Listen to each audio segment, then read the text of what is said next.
Assalamualaikum warahmatullahi wabarakatuh. Apa kabar hari ini, sahabat pendidik dan semua penonton channel YouTube Harlis Setiawati? Puji syukur kehadirat Allah Subhanahu wa Ta'ala. Hari ini kami diberi sehat semua sehingga dapat menyapa kembali.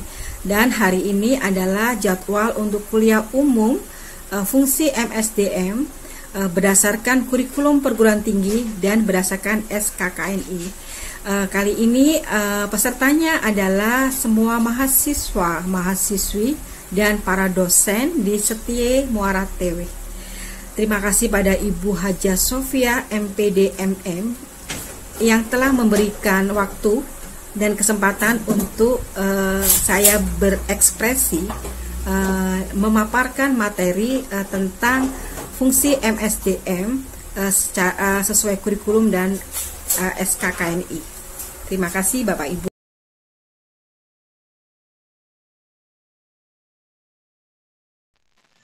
Baik Bapak Ibu, saya kembali ulangi bahwa ini adalah ilustrasinya pertemuan pertama. Jadi saya harus menjelaskan kontrak belajarnya untuk mahasiswa semester ini awal ya, semester 3 ya kira-kira. Jadi untuk semester 3 manajemen sumber daya manusia, ini saya ambil fungsi manajemen sumber daya manusia. Kita ketahui bahwa ada beberapa fungsi manajemen sumber daya manusia ya, dari perencanaan ya kan, dari seleksi, dari rekrutmen, beda ya rekrutmen dan seleksi. Terus kemudian ada penempatannya, ada 9 pokoknya. Nah, itu saya ambil hari ini adalah pencarian untuk calon pekerja. Nah, kebetulan ini nanti buku saya yang akan saya share, buku manajemen sumber daya manusia, buku ajarnya. Namun ini secara kurikulum, mungkin Bapak Ibu juga sama sumber daya manusia. Namun ini nanti saya akan integrasikan materi ini, akan selaraskan materi ini kurikulum dengan berbasis SKKNI untuk menghasilkan nanti jenjangnya Bapak Ibu, KKNI-nya ya. KKNI itu kualifikasi kerja nasional Indonesia-nya itu masuk jenjang yang keberapa. Nah ini yang saya ambil adalah kalau calon pekerja itu atau seleksi atau rekrutmen itu baru masuk ke awal ya, jadi perencanaan ya awal. Nah sekarang sebagai ini aja sebelum share screen-nya lancar, coba Bapak Ibu bisa bayangkan tidak mengapa terjadinya perencanaan pencarian calon pekerja atau mahasiswa bisa ngasih masukan atau ngasih opini, bukan opini saja, kalau opini bebas, jadi nggak ada yang salah opini. Jadi kenapa sih ada perencanaan kebutuhan calon pekerja itu sendiri gitu kan? Bisa Bapak Ibu bantu saya?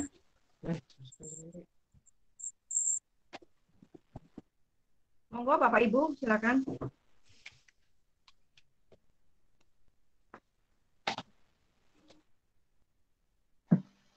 Ayo berikan pendapatnya. Ayo silakan.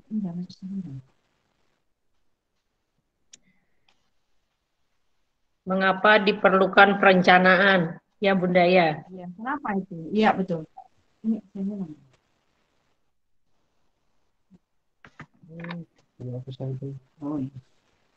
ada masukannya? Silakan Ibu.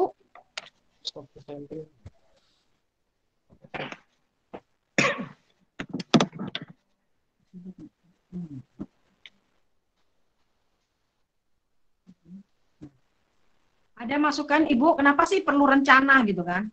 Semua pasti butuh calon tenaga kerja ya, setiap tahun bahkan pasti ada pergantian, ada pembaharuan, apakah karena pergantian itu ada pensiun, apakah memang kontraknya berakhir gitu kan Bu. Nah, kenapa harus direncanakan? Bapak Ibu bisa ngasih masukan para mahasiswa mungkin yang akan melamar pekerjaan. Kenapa Bu harus ada rencana gitu? Udah buka-buka aja gitu kan. Tapi Ayo, kenapa?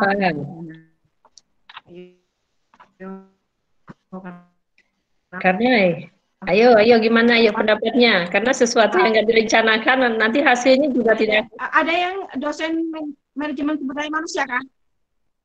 Hadir nggak ini?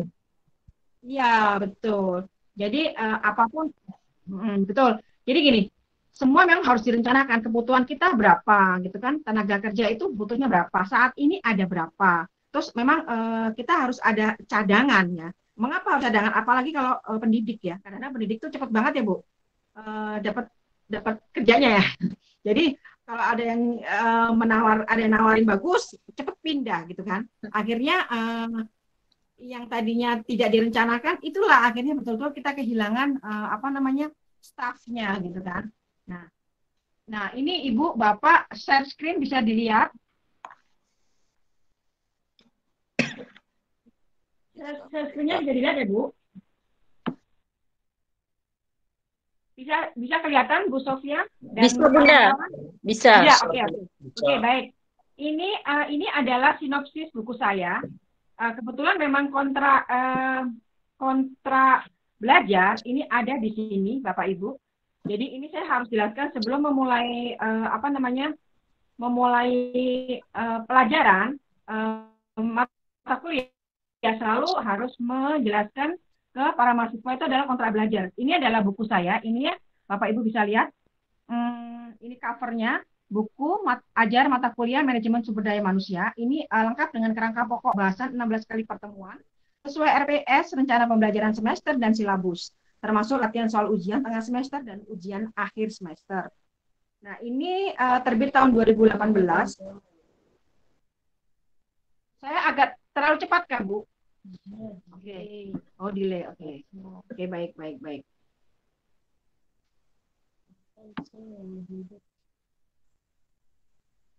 Oke, saya lanjutkan.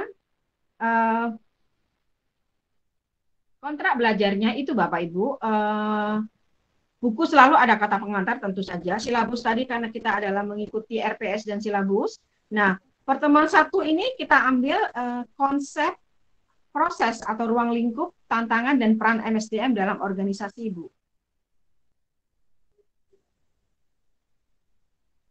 Kemudian ini ada subbabnya, ada konsep MSDM, proses dan ruang lingkup MSDM, tantangan MSDM dan MSDM dan perannya dalam organisasi. Ini pertemuan pertama. Nah, saya ambil nanti ruang lingkupnya 1 saja, hanya pembatasan variabelnya, jadi tidak meluas kemana-mana. Hanya ini harus saya jelaskan satu persatu sinopsis bukunya.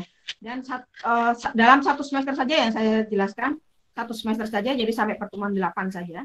Nah, pertemuan kedua ini adalah analisa pekerjaan, job analysis, dan desain pekerjaan atau job design. Di dalamnya adalah analisa pekerjaan, job analysis, dan desain pekerjaan. Analisa pekerjaan selalu ada analisanya ya, dan desainnya pekerjaannya seperti apa. Itu pasti ada. Kemudian pertemuan ketiga nanti kita ketemu dengan proses perencanaan strategik dan human resources planning. Ini ada prosesnya, proses perencanaan strategik, ada human resources planning. Ini perencanaannya tadi saya bilang, harus perlu perencanaan. Nah, pertemuan 4 ini adalah proses alternatif dan metode rekrutmen. Nah, proses rekrutmen, alternatif rekrutmen, dan metode perekrutmenan. Ini menarik, ini juga ada saya bahas, metodenya ada masuk dalam ini, karena rekrutmen. Nah, pertemuan kelima itu seleksi karyawan, tes seleksi, dan wawancara kerja. Ini seleksi karyawan, tes seleksi, kemudian wawancara kerja. Ini per subbabnya seperti itu. Kemudian pertemuan ke-6 nanti ketemu dengan orientasi, training, dan pengembangan karyawan. Orientasi, training, dan pengembangan karyawan ini adalah masing-masing subbab ya. Terus kemudian konsep kompensasi finansial, tunjangan, dan kompensasi non-finansial. Ini judulnya bab. Nah, subbabnya juga tentu saja sama konsep kompensasi finansial, tunjangan, kompensasi, dan non-finansial. Nah, kalau tadi saya bilang bahwa ini hanya 1 semester yang saya bicarakan, berarti hanya sampai pertemuan ke-8 ya, Bapak Ibu. Pertemuan 8 larinya jauh ya tadi. Mana ya? Hanya sampai pertemuan 8. Aduh. Pertemuan 8 itu ujian tengah semester ya. Nah, Ibu Bapak tadi lihat bahwa secara kurikulum kita lari-lari nih, ada proses rekrutmen, ada seleksinya lari kemana, dan ada perencanaannya jauh juga. Kemudian ada apa tadi? Ada kita nggak bicara knowledge ini, oke kita hanya bicara sampai semester 8 aja. Ini ada konsepnya ya, tunjangan kompensasi. Nah, kompensasi ini Ibu Bapak kalau secara SKKNI itu masuk dalam human resources, kalau Indonesia human capital staff gitu kan. Kalau human resources staff juga sama staff. Jadi yang saya ambil ini satu pertemuan, enam 7 pertemuan, 8 pertemuan semester pertama itu satu paket. Jadi satu paket cluster kalau di SKKNI itu menjadi human resources staff. Jadi ini Bapak Ibu sampai sini ada pertanyaan dulu sebelum masuk ke SKKNI? Boleh silakan. Ini mungkin sama ya. Sebagian besar S1 sama buku ajarnya yang saya pakai ini. Bapak Ibu juga pasti sudah sama jika mengampu MSDM-nya. Silakan, ada yang pertanyaan? Atau udah jelas ya? Jadi intinya Bapak Ibu tadi lihat bahwa ada pertemuan 4 rekrutmen sendiri, pertemuan 5 seleksi sendiri ya. Ini semuanya fungsi MSDM semua, Bu. Terus kemudian pertemuan 7 ada konsep kompensasi. Kompensasi itu berupa apa?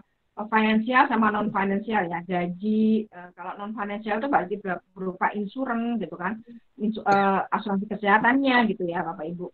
Nah, ini satu semester ini masuk dalam KKN-nya adalah level staff ya Bapak Ibu, level staff. Nah ini semua kalau kita kurikulum tuh pertemuan 1 sampai pertemuan 7. Namun SKKNI itu masuk dalam satu klaster pengelompokan. Nah sekarang saya akan share untuk ini. Oke, baik.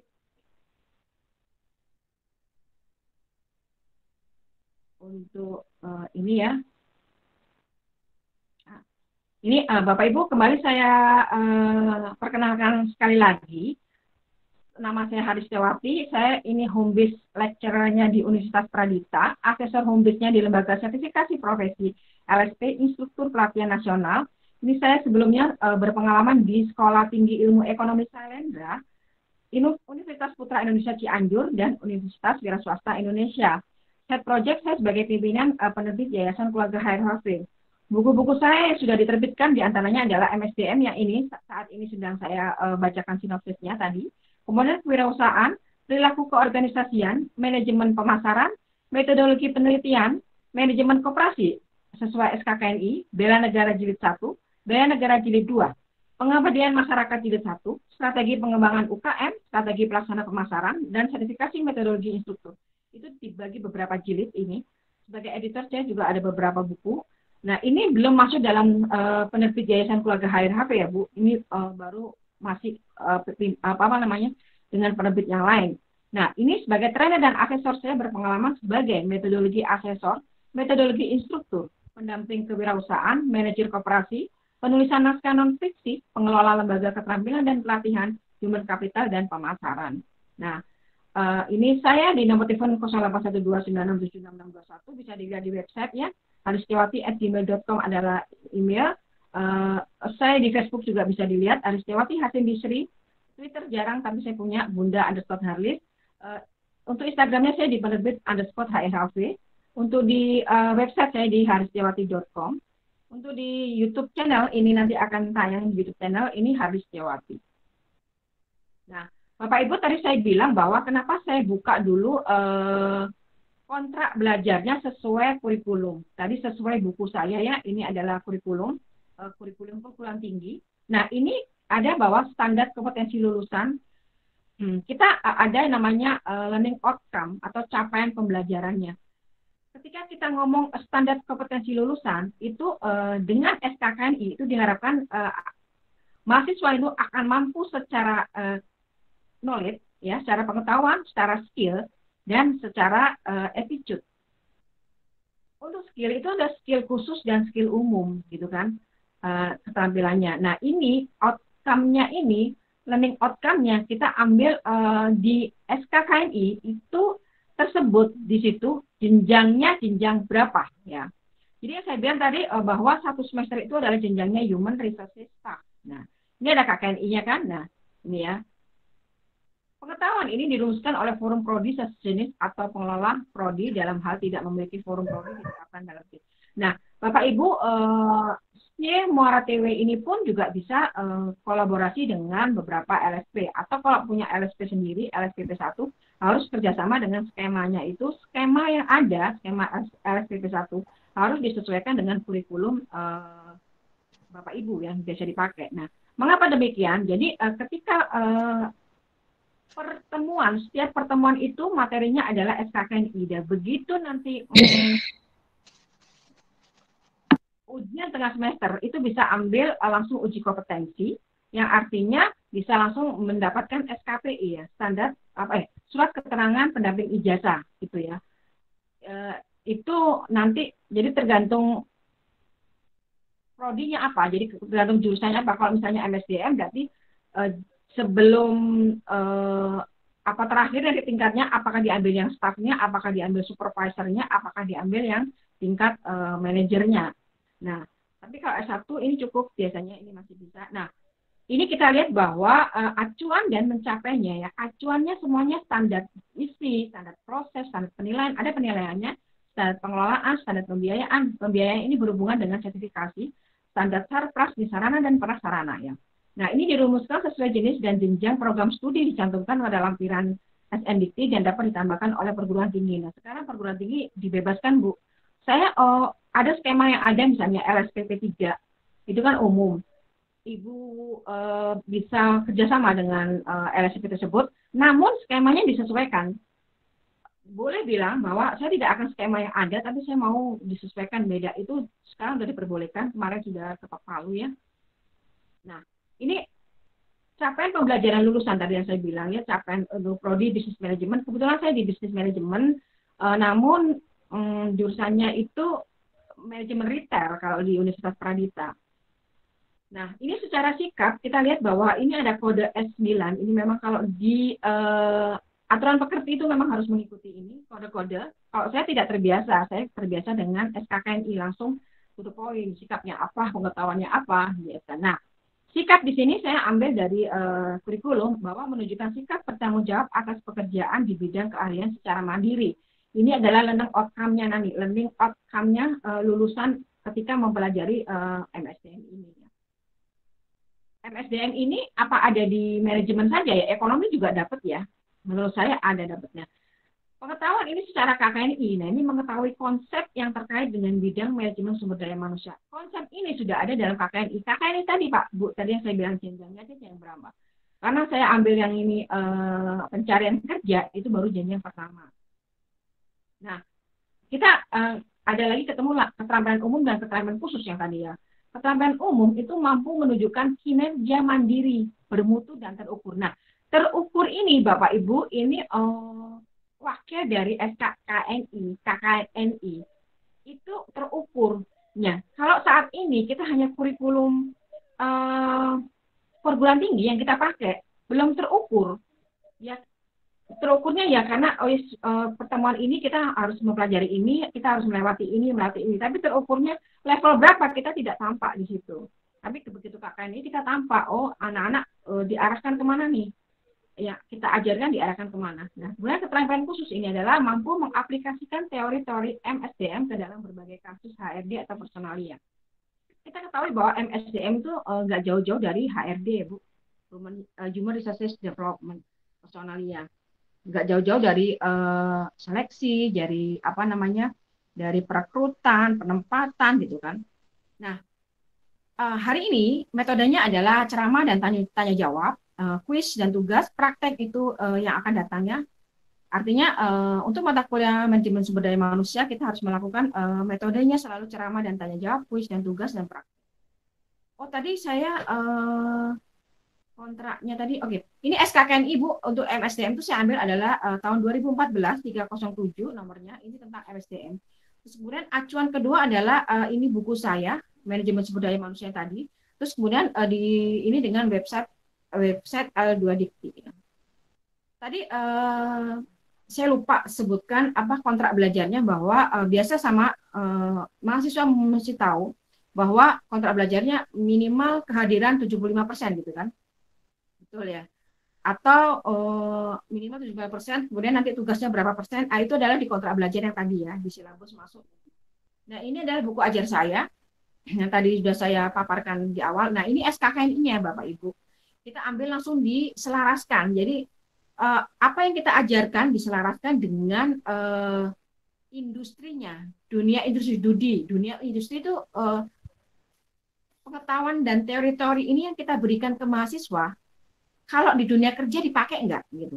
Mana sih yang dipakai? Nah, ini ada di sini. Kita pakai di SKKNI Manajemen Sumber Daya Manusia. Nah, kita ambil ini Bu, Bapak Ibu ya, mahasiswa membuat rencana pencarian sumber calon pekerja. Ini saya ambil dari judul SKKNI. Tadi kalau lihat ke belakang, buku saya ada kan Bu, membuat rencana tuh ada di berapa gitu, baru ke berapa gitu kan rencana pencarian. Nah, terus kemudian ini itu tadi judul yang kurikulum ya. Nah, ini judul masuk kita sesuaikan Bu, karena kita selaraskan. Jadi kita masukkan ada tidak ya yang saya ajarkan ini, membuat rencana pencarian.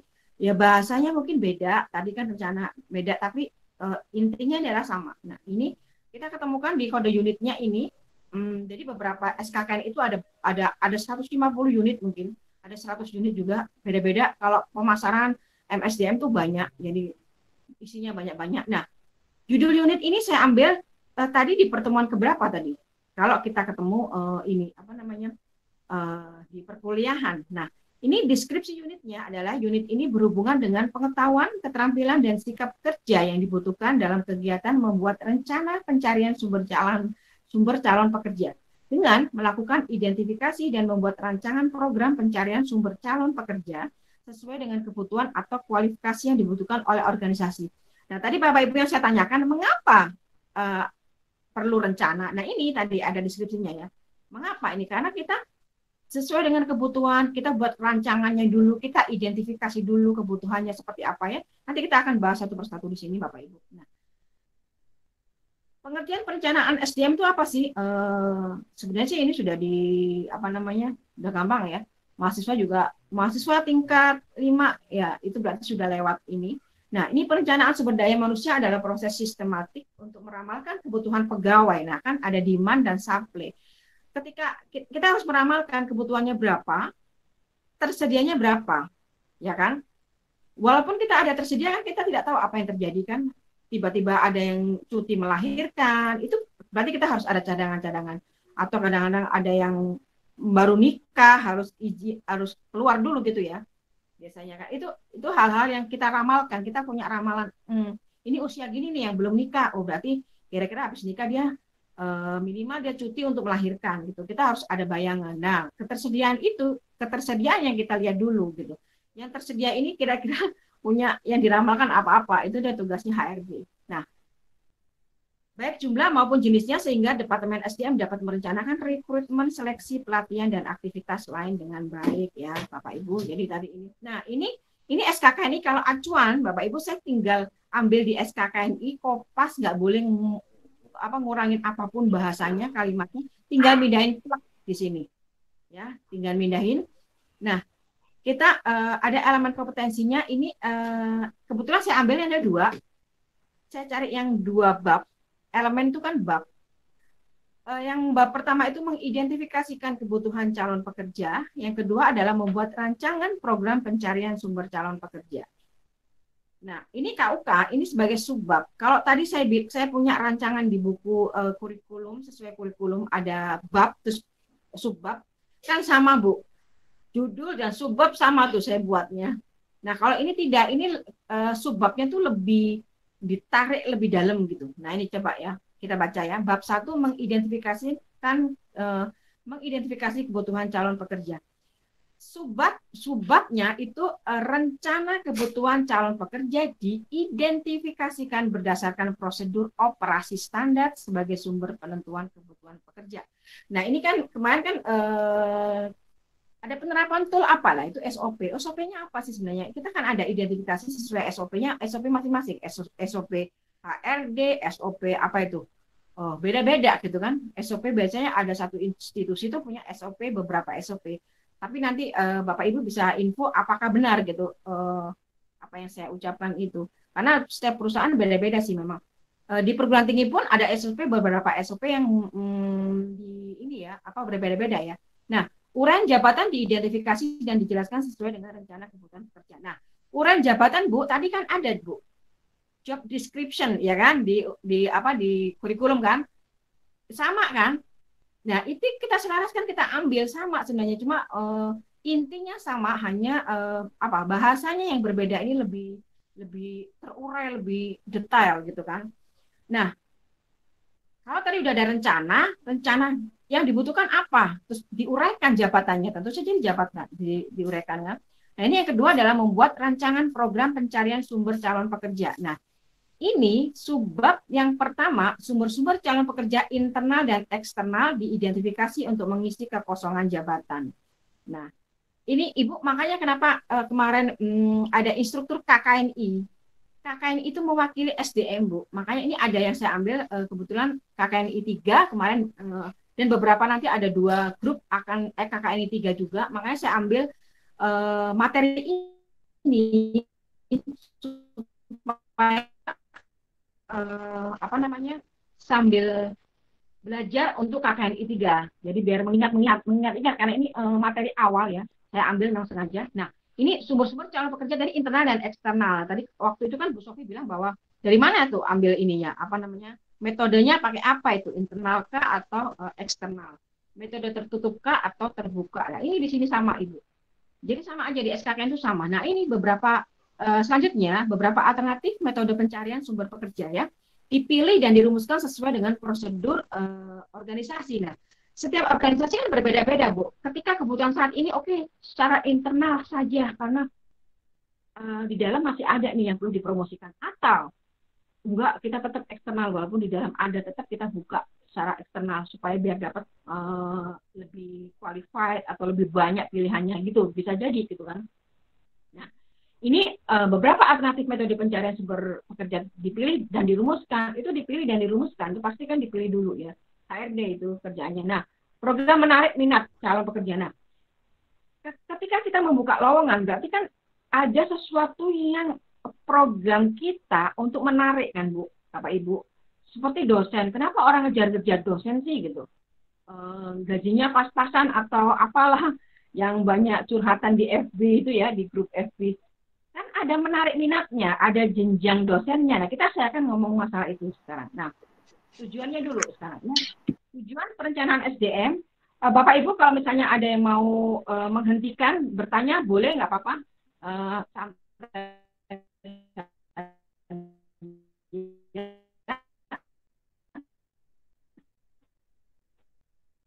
Tetap jalan.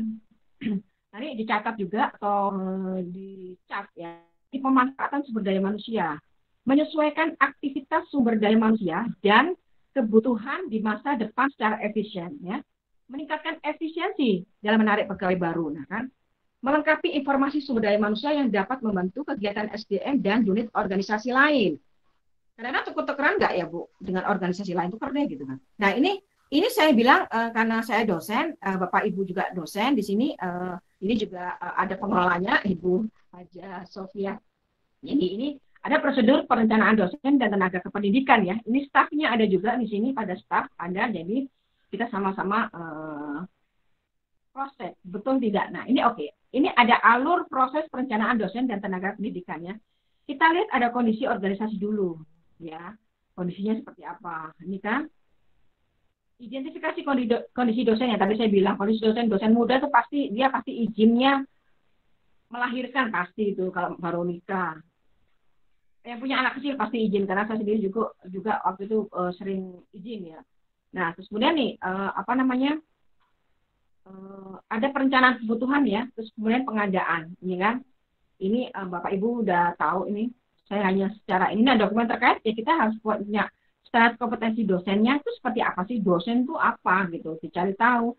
Terus standar kompetensinya harus apa? Oh harus S2, harus ini, harus punya sertifikat apalah apa. Nah ini perencanaan kebutuhan dosen Terus kemudian perencanaan kebutuhan tenaga pendidikan juga harus di ini. Nah, tadi yang eh, baru subbab 1 ya, Bu, baru perencanaan.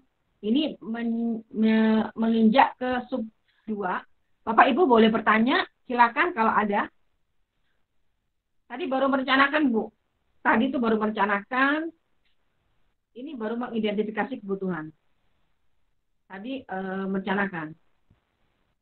Ada yang bertanya kah? Kita lanjut ya. Kita lanjut ya. Lanjut aja, Bu. Oke, baik. Oke, ini masih bab 1 ya, mengidentifikasikan kebutuhan calon pekerja. Namun yang subbab kedua tadi kan kita uraikan nih, uraian jabatan diidentifikasi dan dijelaskan sesuai dengan rencana kebutuhan tadi. Dijelaskan uraiannya ya, harus sama-sama tahu kan. Nah tadi nih saya bilang uraian tugas dosen nih. Kalau pertama kan jenjangnya rekrutmen dulu, baru tahun kemudian ya, setahun kemudian baru asisten ahli atau lupa saya. Nah ini asisten ahli, saya ambil langsung asisten ahli saja. Ini mengikuti pendidikan dan pelatihan, pastinya ada penempatannya nanti. Ini juga fungsi MSDM yang berikutnya kalau penempatan pelatihan itu. Melaksanakan pengajaran setinggi-tingginya jenjang sarjana, membina kegiatan mahasiswa di bidang akademik dan kemahasiswaan, mengembangkan bahan ajar, nah, menyampaikan presentasi ilmiah, menghasilkan karya ilmiah yang dipublikasikan, menghasilkan karya ilmiah dalam bentuk lain, membuat rancangan dan karya teknologi, melaksanakan pengabdian masyarakat, dan melaksanakan tugas. Apa nggak kelihatan sini? Nah, Tridharma lah kalau Bapak Ibu kan. Nah, ini tahapannya. Biasanya kan menerima jadwal pengajaran gitu kan. Mengkoordinasikan jadwal dengan prodi, begitu ya Bu. Ini menerima silabus atau RPKS, menerima dari prodi. Ibu kenapa ya? Kemarin juga dibahas ya di L2 Dikti 9. Kenapa yang prodi yang buat silabus ya sama RVS? Nanti bisa ditanggapi ya Bu. Kalau saya sih bikin sendiri, cuma saya nggak tahu kemarin kok ada di itu pada ngomong RPS itu milik kita, silabus itu milik kita, nanti divalidasi oleh prodi, iya, atau beberapa dosen membuat bareng. Ketika kita mengampu sama mata kuliah, kita kolaborasi, iya. Cuma kemarin kok ada info, kenapa RPS dari prodi? Baik loh Bu, prodinya bikinin ya. Enak, kita tinggal ini gitu ya, tinggal ngajar gitu. Kalau setiap dosen juga Bunda yang buat, ya. Oh, tapi bukan prodinya Bu? Bukan. Jadi dosen kita sesuaikan. Oh, kemarin tuh gitu, profesor ngomong gitu. Awas ya, itu kenapa itu kok prodinya yang bikin? Berarti saya enak banget ya prodinya yang bikin. Nah, ini kemudian ini mendiskusikan RPKS sesuai dengan expected learning outcome. Nah, ini kan apa yang diharapkan kan tidak beda-beda Bu. Kebutuhan pengelola sekolah tinggi itu beda-beda juga. Kalau Ibu hanya manajemen, mungkin ekonomi manajemen gitu ya. Kalau kita kan manajemen retail, terus ada lagi manajemen manajemen logistik, itu sudah beda lagi gitu Bu. Makanya sesuai institusi masing-masing berbeda. Nah, ini membuat satuan acara perkuliahan SAP ya, sebagai terjemahan RPKS, menyiapkan bahan pengajaran, melaksanakan pengajaran di kelas, melakukan evaluasi setiap selesai tatap muka di kelas, melakukan evaluasi setengah semester. Nah, ini, nah itu baru bab 1 ya Bu. Itu bab 1 sesuai SKKNI yang saya angkat. Nah, bab 1 SKKNI ini level 1, tapi tadi di kurikulum, di buku ajar saya, itu sudah pertemuan keberapa itu? Pertemuannya 3 apa berapa gitu. Nah, ini SKKNI ini. Jadi memang standar BNSP, Badan Nasional Sertifikasi Profesi, itu tinggi Bu. Namanya level staff aja seperti ini gitu. Nanti belum kita harus menghitung lembur. Saya cuma nggak ngambil menghitung lembur. Nanti suatu saat jika ada kesempatan ya saya akan melanjutkan untuk menghitung lembur kompensasinya ya. Nah, ini bab 2 adalah membuat rancangan program pencarian sumber calon pekerja ya. Untuk KUK-nya sumber-sumber calon pekerja internal dan eksternal diidentifikasi untuk mengisi kekosongan jabatan. Nah, Bapak Ibu kan sebelum kita buka kita identifikasi dulu nih. Tadi yang saya bilang. Di internal ada dosen masih banyak nih. Perlu nggak ngambil dosen luar gitu kan? Oh, atau dosen ini berapa kali ngajar sih? Boleh nggak lebih dari itu? Nggak mungkin. Ada contohnya ya, waktu itu kemarin saya juga kaget, teman saya harus dikeluarkan karena dia itu mengampu bahasa Indonesia, pemasaran, PKN itu apa? Kewarganegaraan 4 gitu. Jadi karena mahasiswanya sedikit cuma 7, jadi dia diborong semua gitu. Saya sampai heran, kenapa kaprodinya diem saja, dekannya kena, jadi yang kena dekannya dan dosen ini gitu. Kaprodinya kok aman, emang nggak melewati itu. Nah yang protes mahasiswanya Bu, saya juga kaget. Mahasiswanya jangan mentang-mentang kita cuma 7, terus satu dosen ngerangkep 4 mata kuliah. Aduh, bayangin coba Bu. Memang iya. Iya, saya dikeluarin Bu, saya juga barunya begitu. Kenapa kok dikeluarin ini? Begitu saya tanya, oh ya Allah, kok bisa ya? Jadi tiap hari mahasiswanya ketemu dosen satu itu Bu. Ya apa nggak enak? Ya enak gitu kan? Ya enak banget ya Allah, gitu saya benar-benar. Ini saya juga ini betul-betul nggak nyangka kejadian gitu kan. Ini kita lihat proses seleksi ya Bu. Tadi saya bilang sumber internal. Seperti apa sih sumber internal itu? Ada mutasi, promosi, rotasi, demosi ya. Penawaran terbuka. Ada kadang-kadang kan dibuka penawaran ini. Siapa yang mau ini gitu. Biasanya pegawai negeri gitu ada juga sih. Penawaran terbuka. Nah, penempatan kembali. Itu yang sudah kontrak mungkin ya. Penempatan kembali. Terus kalau sumber eksternal seperti apa? Kita buka ya iklan ya. Ada agen tenaga kerja. Ada pemerintah swasta, lembaga pendidikan, walk-in, asosiasi profesi ya, rekomendasi ya, magang gitu. Dari magang akhirnya kita ambil, bisa juga gitu kan, ini eksternal. Nah sekarang proses perekrutan, ini A ya, tadi yang sumber internal, bahwa karyawan akan mengisi lowongan kerja yang lowong diambil dan dari dalam perusahaan itu dengan cara memutasikan atau memindahkan karyawan yang memenuhi spesifikasi pekerjaan jabatan itu. Nah ini ada sumber internalnya. Sumber eksternal itu apa? Karyawan yang akan mengisi jabatannya lowong dilakukan penarikan dari sumber-sumber tenaga kerja dari luar perusahaan. Nah, itu eksternal, namanya juga eksternal. Nah, ini sekarang udah masuk ke subbab kedua, Bapak Ibu. Ini kriteria unjuk kerja itu adalah subbab kedua. Ini dari elemennya tetap sama, babnya membuat rancangan program pencarian sumber. Ini rancangannya ya. Nah, ini beberapa alternatif metode pencarian sumber pekerja dipilih dan dirumuskan sesuai dengan prosedur organisasi tadi. Ini tadi metode, tadi saya bilang internal dan eksternal. Kita ketemu tertutup dan terbuka. Sebenarnya sama aja, hanya namanya saja, nih kan. Cuma ya kita ini harus rinci, Bu. Kadang-kadang, saya nggak mau, saya maunya tertutup. Saya maunya nggak mau tertutup tapi mau internal, padahal itu sama bahasanya kan. Nah, ini metode perekrutan A nih. Ketika ada penarikan tenaga kerja, informasi hanya diberikan kepada karyawan atau orang-orang tertentu saja. Akibatnya lamaran yang masuk relatif sedikit sehingga kesempatan untuk mendapatkan karyawan baik amat sulit. Kalau tertutup biasanya karena kita butuhnya cuma 1-2 ya. Mungkin tertutup. Jadi kalau 1-2 kita buka lamaran kerjaan, banyak banget waktu kita habis untuk menyeleksi gitu kan. Nah, metode terbuka, kita ketika ada penarikan tenaga kerja, informasi disebarkan secara luas ke masyarakat dengan memasang iklan pada media massa, baik cetak maupun elektronik. Dengan metode ini diharapkan lamaran banyak masuk sehingga kesempatan untuk mendapatkan karyawan qualified itu lebih besar. Nah, kenapa Bu dibedakan nih metode terbuka, metode eksternal, metode tertutup, metode internal? Memang harus mengikuti itu, karena kita pakai metode ini, bahasanya sama sebenarnya.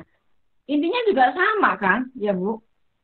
Tapi memang begitu, harusnya memang begitu ya kita ikuti. Nah, ini membuat rancangan program pencarian. Ini membuat rancangan tadi ya. Ini baru yang subbab ketiganya. Nah, saya bilang tadi program menarik minat calon pekerja ditentukan berdasarkan prosedur operasi standar. Nah, kalau dosen itu apa sih yang meminat? Tadi saya bilang nih, rekrutmennya. Oh, saya masuk ke Muara TW nih.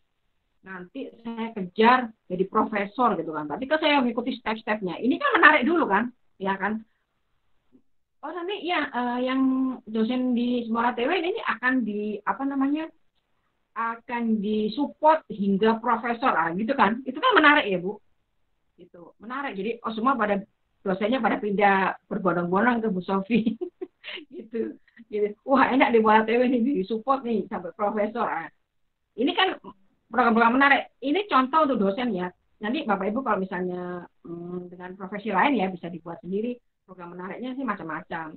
Nah, ini regulasi terkait dengan pengembangan karir dosen. Nah, karir dosen itu ini yang membuat menariknya pelamar itu juga gitu. Biasanya suka nanya, dosen di STIM, Muara TW itu pelatihannya di ini nggak sih, diperhatiin nggak gitu. Ada nggak tiap tahunnya ada pelatihan? Nanti, wah saya provokator ya. Kan gitu kan? Iya kan Bu? Itu kan menariknya bagaimana gitu kan? Daya tariknya kan gitu. Nah Bu, ini kita mengevaluasi Bu. Jadi Bapak Ibu harus berinteraksi dengan saya. Saya tidak akan menyalahkan siapapun karena ini adalah opini. Saya akan sebarkan opini. Nah, tadi kan saya bilang nih, alasan utama yang ingin dicapai, alasan utamanya perencanaan SDM pegawai itu alasan utamanya apa sih Bapak Ibu? Bisa bantu saya? Silakan. Mute-nya dibuka karena harus ada interaksi Bu. Bapak Ibu tadi ada mahasiswa deh, mahasiswa ayo. Ini subhanallah 61 orang ya. Yang terakhir daftar, kalau ada linknya boleh masuk silakan. Karena kan saya udah nggak bisa apa. Kalau linknya dibagi boleh di ini Bu. Boleh masuk tuh kayaknya di email pada masuk deh. Pada baru masuk. Silakan alasan utamanya apa Bapak Ibu? Perencanaan SDM itu alasannya apa sih? Alasan utamanya menurut Bapak Ibu opini deh, menurut opini Bapak Ibu silakan. Monggo. Harus Bu Sofia yang ini deh, yang apa? Yang tunjuk deh. Baru jawab dah. Ayo. Ayo. Ayo, Ayo. Ini Pak Darmansyah ini. Pak Darmansyah, ayo. Tadi belum kenalan, ayo. Pak, kenalan Pak. Dengan Bu Lilik Lupina, ini mana ini? Oh iya, ayo. Ayo Bu. Alasan utamanya apa sih? Ngapain pakai direncanain segala? Ih, buka-buka aja gitu kan. Apa sih alasan utamanya? Ini opini loh Bu, jadi saya nggak akan salahkan. Tenang aja. Ayo. Wah, Bu Sofia. Mahasiswanya deh, ini ada namanya Pak Husen Nafarin, ini mahasiswa ya? Ayo Pak Husen, yang kebaca di sini loh ya. Ada Ade Putri. Ayo loh. Saya nggak berani sentuh apa-apa ya, takutnya nyentuh yang lain, saya keluar meeting nih. Terasa ya? Tadi nggak? Ayo apa-apa, ayo. Alasan utama di perencanaan SDM.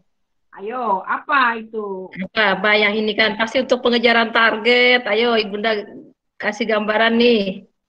Ayo. Dosen SDM kita ada. Yang datang apa Bu? Pemasaran semua Bu? Sama aja Bu. Pemasaran juga perencanaan pemasaran apa yo? Untuk apa deh? Sama aja. Ayo loh. Kalau mau ngeles, ya aja. SDM bukan sama. Ayo, monggo. Mahasiswa ada nggak? Bantu saya satu deh. Pakai perencanaan segala. Mahasiswa itu kan yang belum menikah, perencanaan kan? Nikah, ayo. Kenapa perlu merencanakan? Ayo loh, itu aja jawabannya dah. Bukan SDM dah. SDM diri sendiri, ayo. Mahasiswa yang belum nikah, ayo. Pasti punya rencana kan? Memang langsung gitu. Besok nikah gitu, tanpa rencana kan enggak. Ayo silakan. Pada manis-manis di STIM Muara TW ya. Iya. Ayo nak.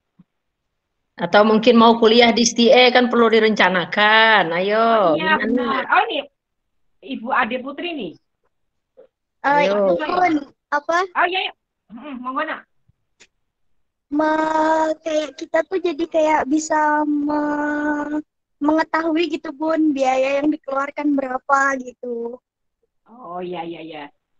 Harus direncanakan dulu ya, sesuai budget tidak gitu ya.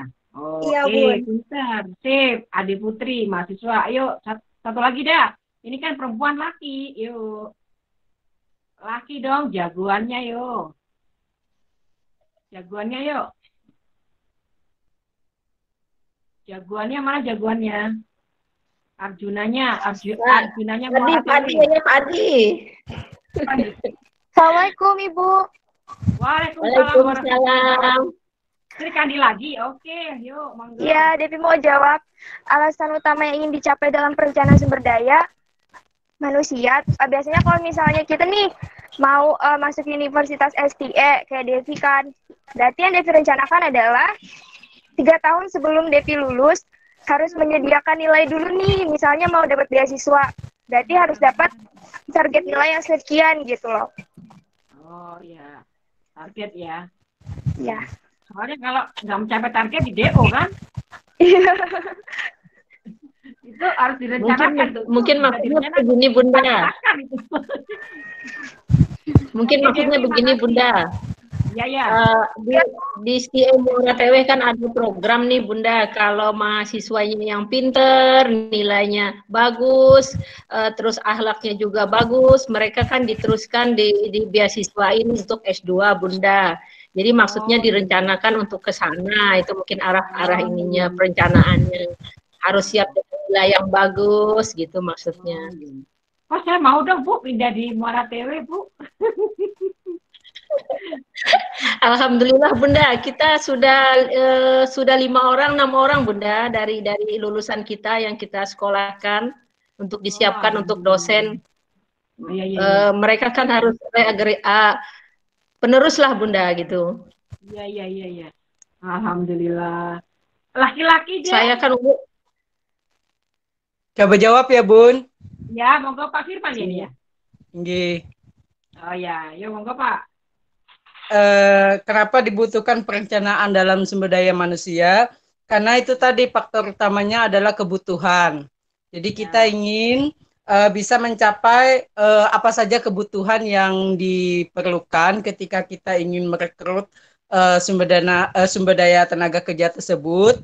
Kemudian kita ingin tahu setelah kebutuhannya apa, cadangan yang kita miliki itu berapa. Ketika jumlahnya mungkin kurang atau lebih, kita bisa mengetahuinya. Nah, ketika ada cadangan, kita juga harus mengetahui kehilangan sumber-sumber kehilangan pekerja itu nanti seperti apa. Jadi ketika kita mengetahui hal itu, kita bisa istilahnya cadangan yang kita siapkan itu bisa kita siapkan untuk hal-hal tersebut. Jadi kalau tadi dikaitkan dengan STE, ketika mahasiswa kuliahkan di S2, nanti sesuai dengan kebutuhan. Misalnya apabila ada dibutuhkan dosen, kebetulan kita sudah menyiapkan jauh-jauh hari sebelumnya. Terima kasih. Ya, sama-sama Pak. Memang kan kebutuhan dosen tuh saat ini cukup. Tapi kan ada dadakan ya Pak. Yaitu dia dadakan yang tiba-tiba hamil, yang masih muda tuh. Kita harus cari nih, kita buat ramalan memang benar sih itu. Memang gitu ya Bu, banyak yang muda-muda nggak Bu dosennya Bu? Banyak yang muda malah bujangan Bu. Loh gitu. Oh, Pak Adi masih bujang tuh.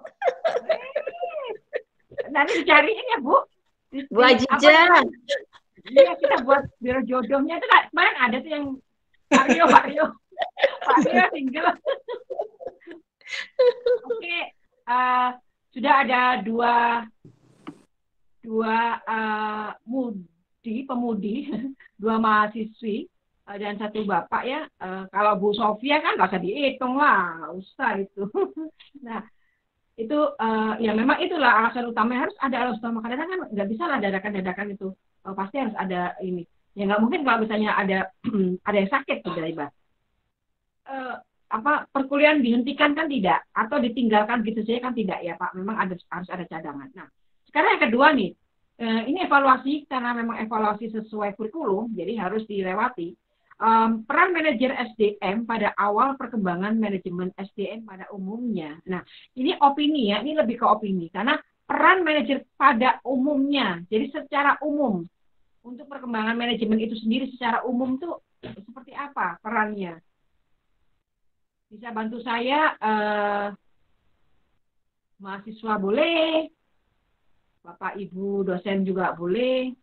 Peran manajer nih, ini manajernya nih, ini sudah tingkat atasnya nih, manajer. Awal perkembangan Pak, awal perkembangan SDM tuh umumnya tuh bersifat apa sih? Ini opini kok Pak, jadi santai aja kalau opini mah. Boleh saya beropini, saya berpendapat apa saja terserah gitu. sesuai pemahaman saya saat ini waktu itu apa gitu.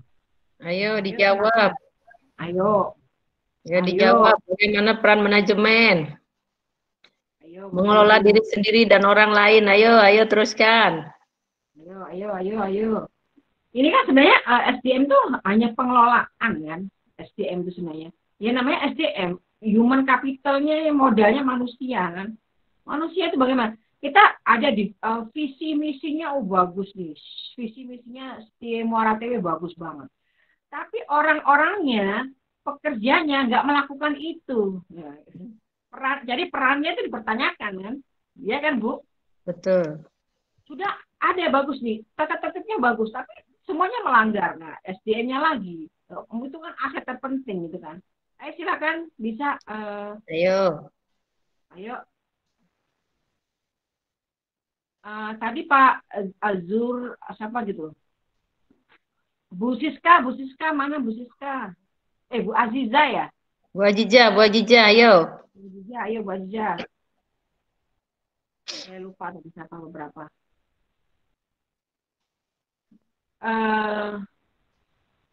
Udah nyerah Pak, jangan dong nanti saya di ini nih. Jadi peran manajer gitu, Jadi peran manajer itu, ayo dong satu saja deh, silakan. Ayo. Ini ada Alfik Ramadhani, Antung Ningsi, saya pikir laki ini. Aisyah, Ahmad Nur, Agustia, Ade Putri sudah. Ayo nak, nanti Bunda jalan-jalan ke sana deh. Ke Muara TW. Ada Pak Arsuni Rahman, Aulia Aziza, peran manajer. Ini ilustrasinya kalian sebagai manajer pura-puranya gitu. Oh saya manajer berarti umumnya manajer itu apa sih? Umumnya manajer. Kalau kita staff ya umumnya staff itu kan hanya ngikutin pimpinan kan. Tapi kalau manajer secara umum bagaimana? Manajer kira-kira manajer loh nggak boleh ini loh gitu. Silakan satu aja deh. Nanti malam mingguan di sini deh. Saya pilih aja deh. Tunjuk. Tadi ada Pak Darmansa nih. Pak Darman. Oh tadi sudah ya Pak Darmansa belum ya? Belum. Pak Darmansa belum. Ayo. Tadi belum sempat. Tadi kenalan Pak Darmansa ya? Tadi Pak. Ibu, assalamualaikum. Waalaikumsalam. Devi lagi. Ayo nak. Ini maksudnya perannya ya Bu? Ya. Perannya ya. Kalau kamu jadi pimpinan, gimana peran kamu? Devi pimpinan. Mengkoordinasir bawahan. Ya, secara umum iya boleh benar. Boleh. Apalagi yang lain. Bukan Devi, ganti yang lain. Devi udah cukup ngasih masukan. Ayo Antung, Ningsi. Ya, Ningsi. Antung. Ningsi. Manajer itu berarti pemimpin. Berarti untuk memberikan contoh yang terbaik untuk karyawan, Bu. Untuk apa? Untuk memberikan contoh yang terbaik untuk karyawan. Contohnya apa nih? Ayo dong. Ngomong contoh loh. Contoh apa? Contoh terbaik seperti apa? Ayo loh. Banyak tuh contohnya. Apa tuh? Apa tuh? Salah satunya apa sih? Disiplin. Waktu. Oke, ya disiplin ya. Manajer kok. Ya manajer harus, walaupun manajer harus datangnya pagi juga ya. Ya Bu. Terus gitu ya. Oh pinter Antung ya. Bener memang karena kan gini, saya manajer datangnya belakangan. Terus salah itu. Kalau saya di perusahaan Jepang tuh malah justru orang Jepangnya datang duluan justru. Kitanya yang telat malahan gitu kan. Nah ini, jadi saya cukup ini peran manajer udahlah gampang tadi sudah dua masukan. Cuma memang laki-lakinya pada malu-malu ya. Mahasiswanya pada malu. Assalamualaikum Ibu. Waalaikumsalam, Novia, silakan Novia.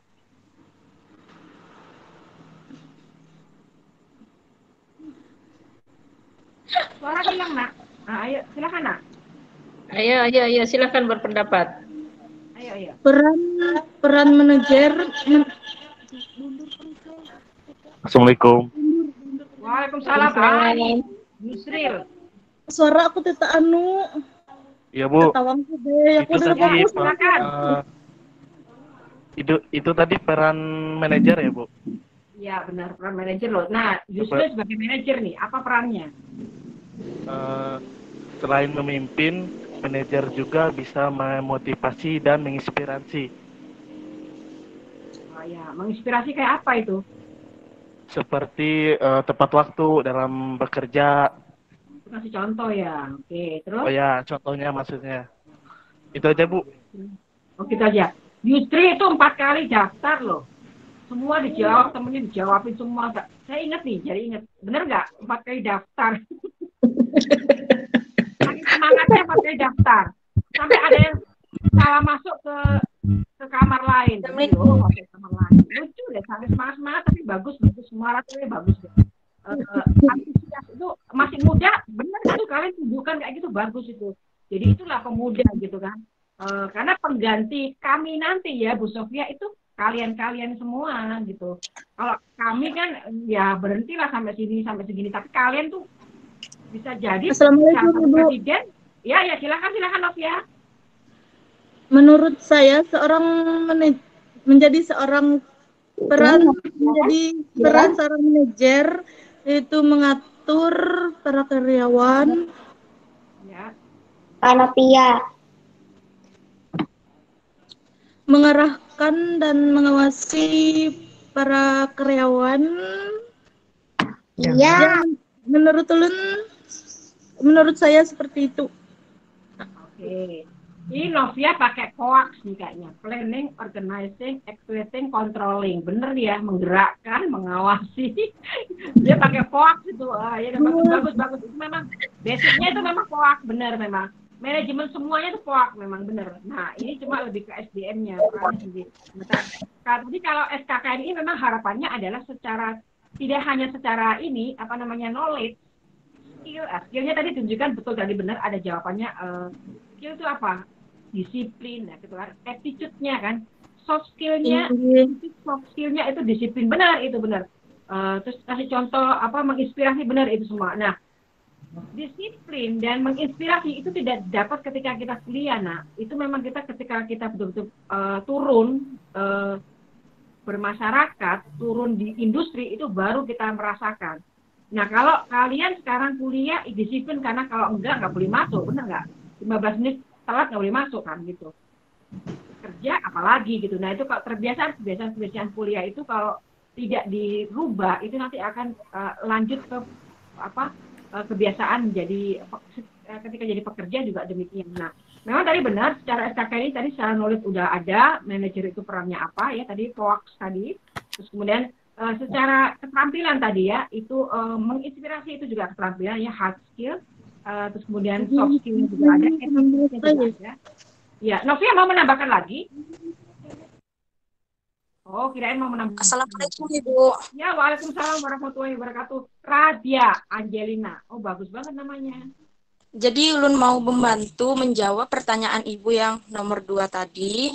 Ya. Peran manajemen SDM pada awal perkembangan. Semisalkan Ulun manajemen di suatu perusahaan misalkan. Yang paling pertama itu harus bertanggung jawab. Bertanggung jawab kan. Terus semisalkan manajernya aja tidak bertanggung jawab, bagaimana stafnya? Tuh, Bu. Ya, itu Radia itu menyebutkan learning outcome-nya tadi. Memang nanti capaian lulusannya kalian memang diharuskan untuk secara mandiri bertanggung jawab gitu atas pekerjaan yang dilakukan. Itu memang capaian learning outcome-nya. Radia pinter ya, ingat dia yang pertama disebutkan tadi itu untuk menjawab ini. Pinter ya, malah saya pinter ya memang ya. Ya memang kalau namanya capaian pembelajaran ya itu cari tahu apa yang dicapai sih. Itu benar. Jadi setiap kali kalau berarti Radia ini sudah jadi guru, ini bisa jadi dosen bisa. Jadi bisa membaca RPP dia, Bu. Jadi RPP pertemuan tuh cari dulu capaiannya apa sih, iya kan? Yang utama apa? Memang benar itu. Oke, pinter, pinter, pinter, pinter, pinter. Oke, ini untuk SKKNI memang sampai di sini, Bu. SKKNI sampai di sini saja. Ini pertemuan pertama. Tapi kalau mau lanjut ke ini, apa namanya, sinopsis buku, boleh-boleh saja bisa ada masukan. Apa ada pertanyaan? Oh, ini pertanyaan. Tadi kan saya bertanya. Silakan bertanya. Tadi kan saya yang bertanya, mengevaluasi apa yang saya ajarkan tadi, apa yang saya paparkan bisa diterima dengan baik atau tidak, itu adalah evaluasi. Nah, sekarang perlu kiranya Bapak Ibu bertanya ke saya. Silakan. Ayo, siapa mau bertanya? Ayo, silakan. Atau kurang jelas tadi gimana ya gitu. Silakan, Bu. Bun, mungkin Ya, ada ya. yang saya sampaikan ini mungkin jadi pertanyaan Bunda, kalimat ulun ya Bun, di situ bahasa Indonesianya saya. Oh iya, makanya saya juga mikir ini mungkin bahasa Muara Tewe itu saya ulun. Ya, itu bahasa halusnya Bunda. Oh iya iya iya. Jadi Kalau rata-rata di Makassar kemarin juga gitu. Tabe gitu. Kok selalu tabe apa itu tabe, Bu? Kok selalu tabe dulu gitu? Tabe bertanya gitu. Waduh apa? Saya belum menemukan.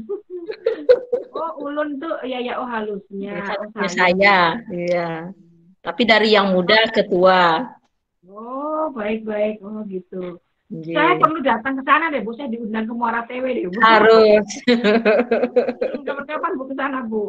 Nah, silakan ada yang bertanya, Bapak Ibu dosen, mungkin ada yang menyela, saya nggak mau, itu apa gitu. Bisa menyempurnakan apa materi saya.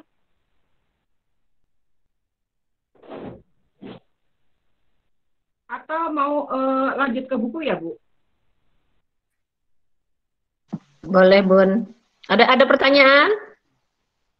Bunda, Silakan. boleh tanya nggak? Oh, boleh dong, boleh nggak? Boleh. Assalamualaikum warahmatullahi wabarakatuh. Nama saya Ade Putri. Bun, Putri mau Iya, nanya. tadi ya? Oke.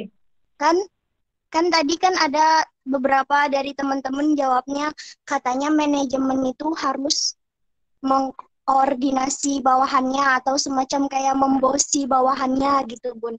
Tapi itu kayak apa ya, Bun? Tapi kalau di kenyataan gitu, Bun, kalau saya Putri lihat juga dari Bunda Sophia juga gitu. Kadang kalau misalnya sama karyawannya itu lebih ke kayak merangkul gitu loh, Bun. Kayak lebih ke kayak kerja sama-sama gitu loh, Bun. Itu tuh masuk di SDM juga nggak sih, Bun? Kayak gitu itu. Oh, iya, iya. Nah, itu masuk juga. Tadi yang saya bilang bahwa hard skill dan soft skill. Hard skill, Ibu Sofia mampu melakukan apa-apa ya sebagai pimpinan. Itu adalah hard skill-nya, karena seorang pemimpin. Nggak usah ditunjukkan, udah ketahuan gitu. Soft skill-nya itu Bu Sofia merangkul ke semua, jadi tidak membuat gap. Itulah soft skill-nya. Jadi yang dibutuhkan ketika kerja, memang tidak harus hanya hard skill, itu soft skill-nya. Dan soft skill itu tidak bisa dipelajari kalau kita tidak berubah dengan sendirinya, berbekal dari pengalaman-pengalaman. Nah, itu jadi Bu Sofia sengaja tidak buat gap. Kalau terlalu gap, nanti kan pas takut ya. Komunikasi juga tidak didapat gitu kan. Sedangkan ini apa namanya? Perangkat di Muara Tewe semuanya adalah aset dari Ibu Sofia sebagai pimpinan ya kan. Kalau Bu Sofia itu tidak terlalu pasang gap atau cuek, tentu saja tujuannya tidak akan berhasil gitu, karena itu diperlukan soft skill-nya. Jadi keterampilan itu ada hard skill dan soft skill ya nak. Jadi apa yang dilakukan Bu Sofia itu masuk dari soft skill ya itu. Jadi memang ya dipertegas memang harus ada saatnya, tapi ya tidak terus semua wadah waktunya harus laporan atau apa. Tidak laporan Bu Sofia, ya sudahlah nggak apa-apa, saya kan orangnya baik. Ya tidak demikian gitu kan. Tetap itu tadi menggerakkan secara SDM, kita tetap secara teoritis dan praktek itu prakteknya ya tetap mana yang dituju, artinya targetnya apa dulu. Kalau tidak mencapai target ya salah dong pimpinan gitu. tetap target. Jadi memang sama adik ini kalau misalnya kuliah gitu, kita marahin terus besok pasti nggak datang deh. Kalau kita gitu terlalu biarin aja, kan saya dosennya, pokoknya siapa yang butuh gitu. Ya nggak mungkin begitu kan. Ini zamannya bukan zaman yang dulu mungkin. Zaman dulu ya kita nahan sampai nahan kencing-kencing segala gitu. Sekarang tidak lagi. Iya kan? Maka sekarang adik Putri nanya, nggak boleh nanya, apaan tuh nanya? Nggak boleh. Kan tidak demikian kan? Besok sudah nggak pada hadir itu. Bunda ngundang lagi, apaan nanya, ngomong aja nggak boleh, sekarang ngundang gitu kan. Jadi merangkul itu perlu. Kita mau apa nih tujuannya? Saya mau panjang nih, dosen saya panjang. Kalau mau dosen sehari ini aja udah, saya nggak mau, cuek aja biarin besok. Gitu. Jadi besok itu beda. Jadi kita jangka panjangnya, nak. Jadi yang kita pikirkan adalah jangka panjangnya. Jadi tidak mentang-mentang saya pimpinan atau ini saya mau sudah secara hard skill saya sudah terukur kompetensinya, gitu. Tapi seenak-enaknya tidak demikian, gitu. Mungkin beberapa mungkin gini ya, mungkin gini, jangan disamakan di pabrik ya. Kalau di pabrik itu memang begini, beda ini sih, beda targetnya. Pabrik itu yang kita temukan orang yang seperti apa. Kalau di pabrik emang tegas banget itu. Tegas banget. Kita lihatnya, dengan low education, kita lebih beda. Nah, kalau kalian sudah mahasiswa ini sudah high education ini. Artinya kalian sudah minimal S1 dan terima nanti. Jadi kalian sudah menjadi pemimpin nantinya, menjadi manajer. Nah, di pabrik itu yang buru-buru itu memang susah sekali kita ini. Makanya kenapa tegasnya sampai ada yang dipukul segala gitu kan. Zaman sekarang memang nggak, tapi dicek gitu. Ketika keluar dicek supaya tidak ada hilang, satupun nggak hilang, itu dicek benar-benar. Sampai misalnya menstruasi pun itu bagian perempuan dia yang harus bawa ke toilet, ngecek benar-benar nggak. Bohong tidak, mens tidak gitu loh. Itu seperti itu. Kalau di pabrik memang kayak gitu. Karena memang kenyataannya banyak yang bohong. Jadi kenapa? Jadi makanya tergantung kita bicara di mana. Kalau adik Putri dan semua yang ada di sini itu sudah mahasiswa, kalian sudah high education, jadi berpikirnya sudah berbeda gitu. Jadi kalau mungkin ada yang cerita, ini ya, mungkin di pabrik itu masih berlaku. Karena memang tabiatnya memang hampir semuanya masih kayak gitu. Pabrik itu kalau targetnya segini, kena manajer. Jadi kita benar-benar sampai kaku beneran deh. Kalau saya cerita-ceritanya memang, Bunda sih belum pernah ke pabrik, tapi ceritanya begitu. Kalau untuk kita HRD pabrik, beda banget dengan HRD di perkuliahan. Di perkuliahan mah enak banget, sudah high education dan minimal S1 ke atas sudah gampang aturannya gitu. Jadi aturannya itu jauh lebih mudah, identifikasi kebutuhannya dulu, sesuai kebutuhannya. Jika adik pernah dengar seperti itu, berarti karena yang diurus adalah low education. Gitu. Beda jadi, ya. Jadi sentuhannya ya memang beda. Bener-bener, saya juga ngeri juga, saya pernah lihat itu ngeri juga. Bisa lihat sekali aja udah stres juga gitu. Gimana saya tiap hari di situ. Gitu. Tapi ya mereka karena terbiasa ya dan memerlukan uang ya, ini sih, asal tidak menyakiti, tidak apa ya nggak apa-apa. Seperti itu. Ya. Kalau di Muara Ya, ada pabrik apa ya di sana? Pabrik tahu, Bun. Oh, Pabrik tahu, tempe. Oh, ya pabrik tahu, apalagi itu home industry ya? Home industry. Nah, home industry itu lebih informal ya. Kalau di sini juga ada, lebih informal itu. Lebih ya informal ya, seenak-enaknya. Gitu. Tidak lagi gitu. Kalau nanti adik jadi pengusaha tahunya nanti gitu. Karena S1 minimal itu kita sudah berpikirnya udah manajer ke atas gitu. Ya, semoga nanti adik jadi manajer. Oke, yang lain bisa tambah? Makasih, Bun. Ya, sama-sama adik.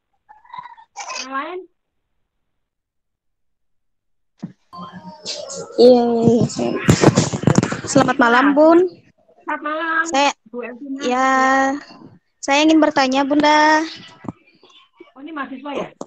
Iya. Oke, Elvina. Saya ingin bertanya, Bun. Ini kan dari tadi kan pertanyaan teman-teman kan ke mana tadi ya? cenderung ke manajemennya. Di sini saya ingin bertanya, Bun. Ini misalnya manajernya dalam suatu perusahaan, misalnya kan dia kan jurusannya jurusan lain dalam bidangnya, tapi dalam suatu perusahaan dia merangkap menjadi HRD atau staf lain. Itu gimana penyelesaian masalahnya, Bun? Itu tadi kan karena kebutuhan ya. Biasanya kalau perusahaannya memang kecil, memang dia merangkap-rangkap. Dalam suatu perusahaan yang kecil. Merangkap-rangkap. Ya nggak ada masalah kan. Kalau misalnya merangkapnya itu nggak berat, sekarang gini, HRD yang sesungguhnya itu kan berat kalau perusahaannya yang diatur banyak orang, ribuan orang. Karena dia dari seleksi, dari rekrutmen, dari penempatan, dari pelatihan, dari kompensasi, banyak banget kan fungsi MSDM itu. Tapi kalau misalnya hanya beberapa orang, dia bisa merangkap, karena bisa gampang sekali gitu kan. Itu kebutuhan. Malah sekarang kalau online ini, pakai online, justru pimpinan bisa merangkap jadi HRD. Merangkap. Nggak ada masalah, jadi sesuai kebutuhan aja. Jadi, atau on the spot kita perlu ada pelatihan, kita perlu hire seseorang untuk hanya event tertentu saja, itu bisa. Jadi tergantung memang gini. Kalau yang gabung-gabung itu memang gabung-gabung kerjaan kita gabung-gabung. Ini kan berhubungan dengan job description ya. Job description-nya tadi. Nah, itu hubungan erat. Akhirnya kita buat harusnya satu halaman, kita bisa beberapa halaman gitu kan. Banyak kerjaannya, macam kerjanya banyak, tapi yang diatur sedikit gitu. Beda dengan hanya sedikit uraiannya, tapi yang dikerjakan banyak banget. Kalau di pabrik, kalau ngomong pabrik itu bisa ratusan, bahkan ribuan gitu. Kalau di pabrik nggak bakalan gabung-gabung kan, kalau di pabrik. Pasti beda-beda. Ada pengenalan sendiri gitu. Ada ini ya, jadi itu memang perusahaan kecil boleh. Apalagi konsultan, sedikit itu. Konsultan itu cukup, kadang-kadang cuma pimpinan merangkap HRD, sekretaris, atau keuangan, 3 aja cukup. Begitu ada event baru kita hire orang gitu. Hire aja sementara. Jadi itu karena berhubungan dengan budget ya. Kalau kita semua di perusahaan sedikit kecil tapi beberapa manajer, ada manajer operasional, manajer HRD, manajer keuangan, habis itu uangnya hanya untuk bayarin manajer nak. Sedangkan kerjaannya cuma sedikit gitu. Gitu ya. Bagus pertanyaannya Elvina. Iya Bu, makasih atas jawabannya. Ya. Apa belum puas? Kalau ada yang ini bisa menambahkan, Bapak-bapak, Bapak Ibu dosen boleh menambahkan jawabannya Bu Harlis kurang tepat nih, boleh ditambahkan, silakan.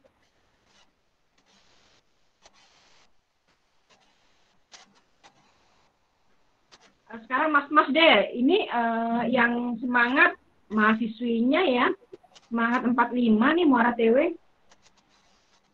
Memang jumlahnya banyak perempuan ya Bu? Ini Pak Bun. Soalnya kan udah lama nggak kayak gini, jadi kangen juga Bun. Oh iya, ayo nanti lagi. Boleh nanti. Kagetnya boleh. Enak ya, semangat bener kangen ya. Aduh, bener. Kelamaan gila. Pacarnya dan Bun. Enggak Bun, kangen belajar. Oh, kangen belajar. Oh. Jomblo Bun, jomblo. Oh, jomblo. Aduh, kok banyak yang jomblo. Ya, ini cowoknya ya tuh, diem loh, manis-manis ya. Ayo Risman. Assalamualaikum Bu. Selamat malam. Waalaikumsalam. Risman lagi oke. Alhamdulillah.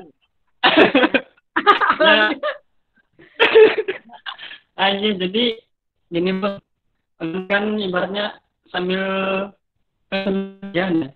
mencoba menjalani usaha. Nah, jadi memohon pendapat atau saran Bunda ya. Dan kan kalau misalkan memiliki usaha seperti kelas gitu kan. Nah, jadi dan juga alhamdulillah sekarang kan sudah ibaratnya berdirilah sebuah perusahaan. Nah, jadi bagaimana supaya selanjutnya kita tetap bisa mengembangkan produk tersebut. Risman agak putus-putus ya? Oh, saya kan jelasin. Suaranya putus-putus. Iya. Apa perusahaan? Ya mungkin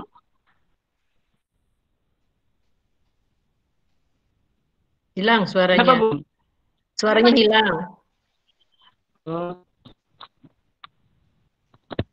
Mungkin jaringannya lagi, Bun. Jaringan di seberang ya. Oh, di seberang jauh ya? Di Bayang, Mbak. Iya. Gimana? Di seberang kota Muara Teweh dia Bunda, sinyal kali. Oh, jauh ya. Apa Nak? Ini jauh. Jelas, Nak. Apa di chat ya? Apa dari perusahaan gimana? Misalnya kita baru membangun sebuah perusahaan misalkan ya Bu ya. Nanti kita kan sebagai ya jelas lah Bu. Ya, membangun suatu perusahaan terus? Ini. Nah, jadi otomatis kan kita belum tapi ibaratnya hanggar lah dalam hal masalah itu. Nah, supaya lebih mantap itu kan gimana itu ke depan. Oh, oke. Bangun suatu perusahaan belum handal. Oke. Memang Risman, makanya tadi kan ada magang ya, ada on the job training. Sekarang ada istilah kampus merdeka itu Risman bisa minta belajar di mana untuk menambah misalnya di Muara Teweh ini boleh nggak dengan yang dekat itu apa sih yang negeri boleh atau misalnya vokasi lebih ke vokasi. Nah kita tahu jadi biar tahu gitu. Kalau misalnya Risman bagus nih sudah punya ancang-ancang buat perusahaan tuh bagus. Ini memang kita harus punya mimpi dulu gitu kan. Mimpi dulu itu insya Allah nanti akan nyata. Saya akan punya perusahaan. Tapi saya nggak punya pengalaman pengelolaannya di mana. Nanti kan contohnya itu berarti kan harus apa? Pertama kali apa? Punya perencanaan. Harus punya perencanaan dulu ya. Berarti kewirausahaan dulu dibagusin dulu Risman. Jadi usaha apa dulu nih? Perencanaan usaha apa dulu? Nah, berarti perlu berapa karyawan? Ya, itu perencanaan dulu dimatengin. Ya. Konsep. Kemudian baru nanti konsep. Perlu rekrutmennya. Kalau perlu rekrutnya, misalnya kalau kita kira-kira bidang apa nih? Bidang kuliner kah? Bidang produk kecantikan, Bun. Sama banyak juga produk kecantikan sama kayak kopi gitu kan, Bu. Oh, kopi. Oh, apa namanya? Kafe ya? Bukan, seperti produk kecantikan. Produk kecantikan. Produk Risman buka produk kecantikan? Skincare toko maksudnya. Lain ada produk seperti kecantikan kayak sabun pelaging gitu, Bun. Salon. Salon. Bukan. Allsop, Man, Allsop. Bukan juga ini ibarat PT. Ini. Oke. Jadi Risma memang ketika kita berwirausaha awal, online shop itu lebih murah ya saat ini, asal barangnya benar dan dan jangan menipu gitu. Artinya gini, nggak sengaja sih menipu tuh nggak sengaja telat ngirim, nggak disiplin tadi kan ada disiplin ya orang nggak percaya lagi akhirnya nggak reorder lagi ke kita gitu kan itu kalau online shop. Nah kalau kita cari kecantikan atau apapun jadi kalau kecantikan itu hati-hati dengan barang-barangnya berarti harus BP POM-nya dicek gitu kan ya aman kalau kita jual yang ada BP POM-nya kalau enggak berarti nanti akan bermasalah. Nah pengelolaannya seperti apa? Nah itu ada sih sebenarnya ada kita itu langkah-langkahnya ya. Di marketing ada, di bukunya Bunda itu ada marketing ada, itu langkah-langkah usaha bagaimana. Terus di kewirausahaan juga ada. Nanti suatu saat kita akan ketemu lagi, kewirausahaan boleh. Itu kita langsung to the point, kewirausahaan yang mana. Jadi mau yang online shop atau dropship ya ada. Terus atau misalnya ya ada kan ya, kalau dropship kan barangnya orang, kita tidak perlu nyimpen di gudang. Tapi suatu saat kita harus simpan gudang juga karena ketika banyak banget banyak banget permintaan kita nggak kepegang, akhirnya customer kecewa kan gitu. Jadi nanti ya itu tentang kewirausahaan, tapi nggak masalah sih, ini manajer juga. Jadi ketika Risman nanti buka usaha, berarti Risman lah manajernya. Jadi Risman nanti harus mengelola manajemen itu dan mengelola diri sendiri, kan belum ada staff ya. Diri sendiri dibuat disiplin dulu gimana, ya kan? Latihan dulu. Jadi disiplin dulu. Jadi bukan gaji usaha sendiri seenak-enaknya kan, tidak, harus tetap disiplin. Kayaknya Radia mau bicara. Ya silakan Radia. Risman ada sampai sini sudah puas atau mau tanya lagi? Kalau untuk kewirausahaan akan datang nanti boleh kewirausahaan, khusus kewirausahaan ya. Kalau ini khusus SDM-nya, jadi khusus pengelolanya, khusus manajernya, khusus pengelola itu. Risma sebagai direkturnya, sebagai manajer itu sendiri. Jadi kalau saya punya usaha ya saya jadi direktur, jadi manajer, jadi staff, enggak apa aja. Tapi tetap disiplin, jangan lupa. Gitu. Ya. Satu lagi Bu. Nah, tadi kan ada manajer sama direktur dan semacamnya. Kalau misalkan itu kan ada urutan namanya komisaris Bu. Nah jadi sebagai komisaris ini selain jadi penasehat, bagaimana Bu? Komisaris itu sebenarnya nggak boleh turun loh. Komisaris itu kan tadi pemegang saham ya. Dia hanya megang saham, nggak boleh turun untuk mengelola. Oh iya. Tidak boleh. Jadi dia betul-betul mempercayakan orang yang sebagai pengelola itu. Jadi komisaris dia hanya memberikan sahamnya itu. Silakan olah, silakan ini. Tapi dia nggak boleh turun untuk mengelola, tidak boleh. Komisaris ya, beda. Oh iya. Karena komisaris itu tidak beda, pasti beda pula. Iya, dia komisaris itu tidak dapat gaji, tapi dia dapat share ini apa namanya saham ya. Bagian sahamnya berapa persentase gitu. Komisaris ya. Jadi makanya komisaris itu di belakang layar. Oh, berarti nggak dapat gaji gitu Bu? Dia bukan gaji istilahnya, pembagian benefit, pembagian untung ya. Pembagian untung. Ini Risman udah kewirausahaan tingkat tinggi nih, udah sampai ke saham segala loh. Sampai oh ini. Iya ini. Itu. Ya mungkin itu belum, tapi belum mengerti sih Bu. Iya, tapi udah paham ya Risman? Oh ini. Oke, ini. Yang lain. Ya oke Bu, terima kasih Bu atas jawabannya. Oke. Ya sama-sama Risman, makasih juga. Yang lain ada lagi? Ini masih panjang nggak apa-apa nih, santai nih. Oke, ini kan saya share screen-nya, tadi saya screen lagi. Ini boleh dilihat bahwa tadi hanya sampai 8 ya. Saya sampai 8 saja, tapi saya akan jelaskan kelanjutannya untuk diketahui saja. Ini sinopsisnya tadi.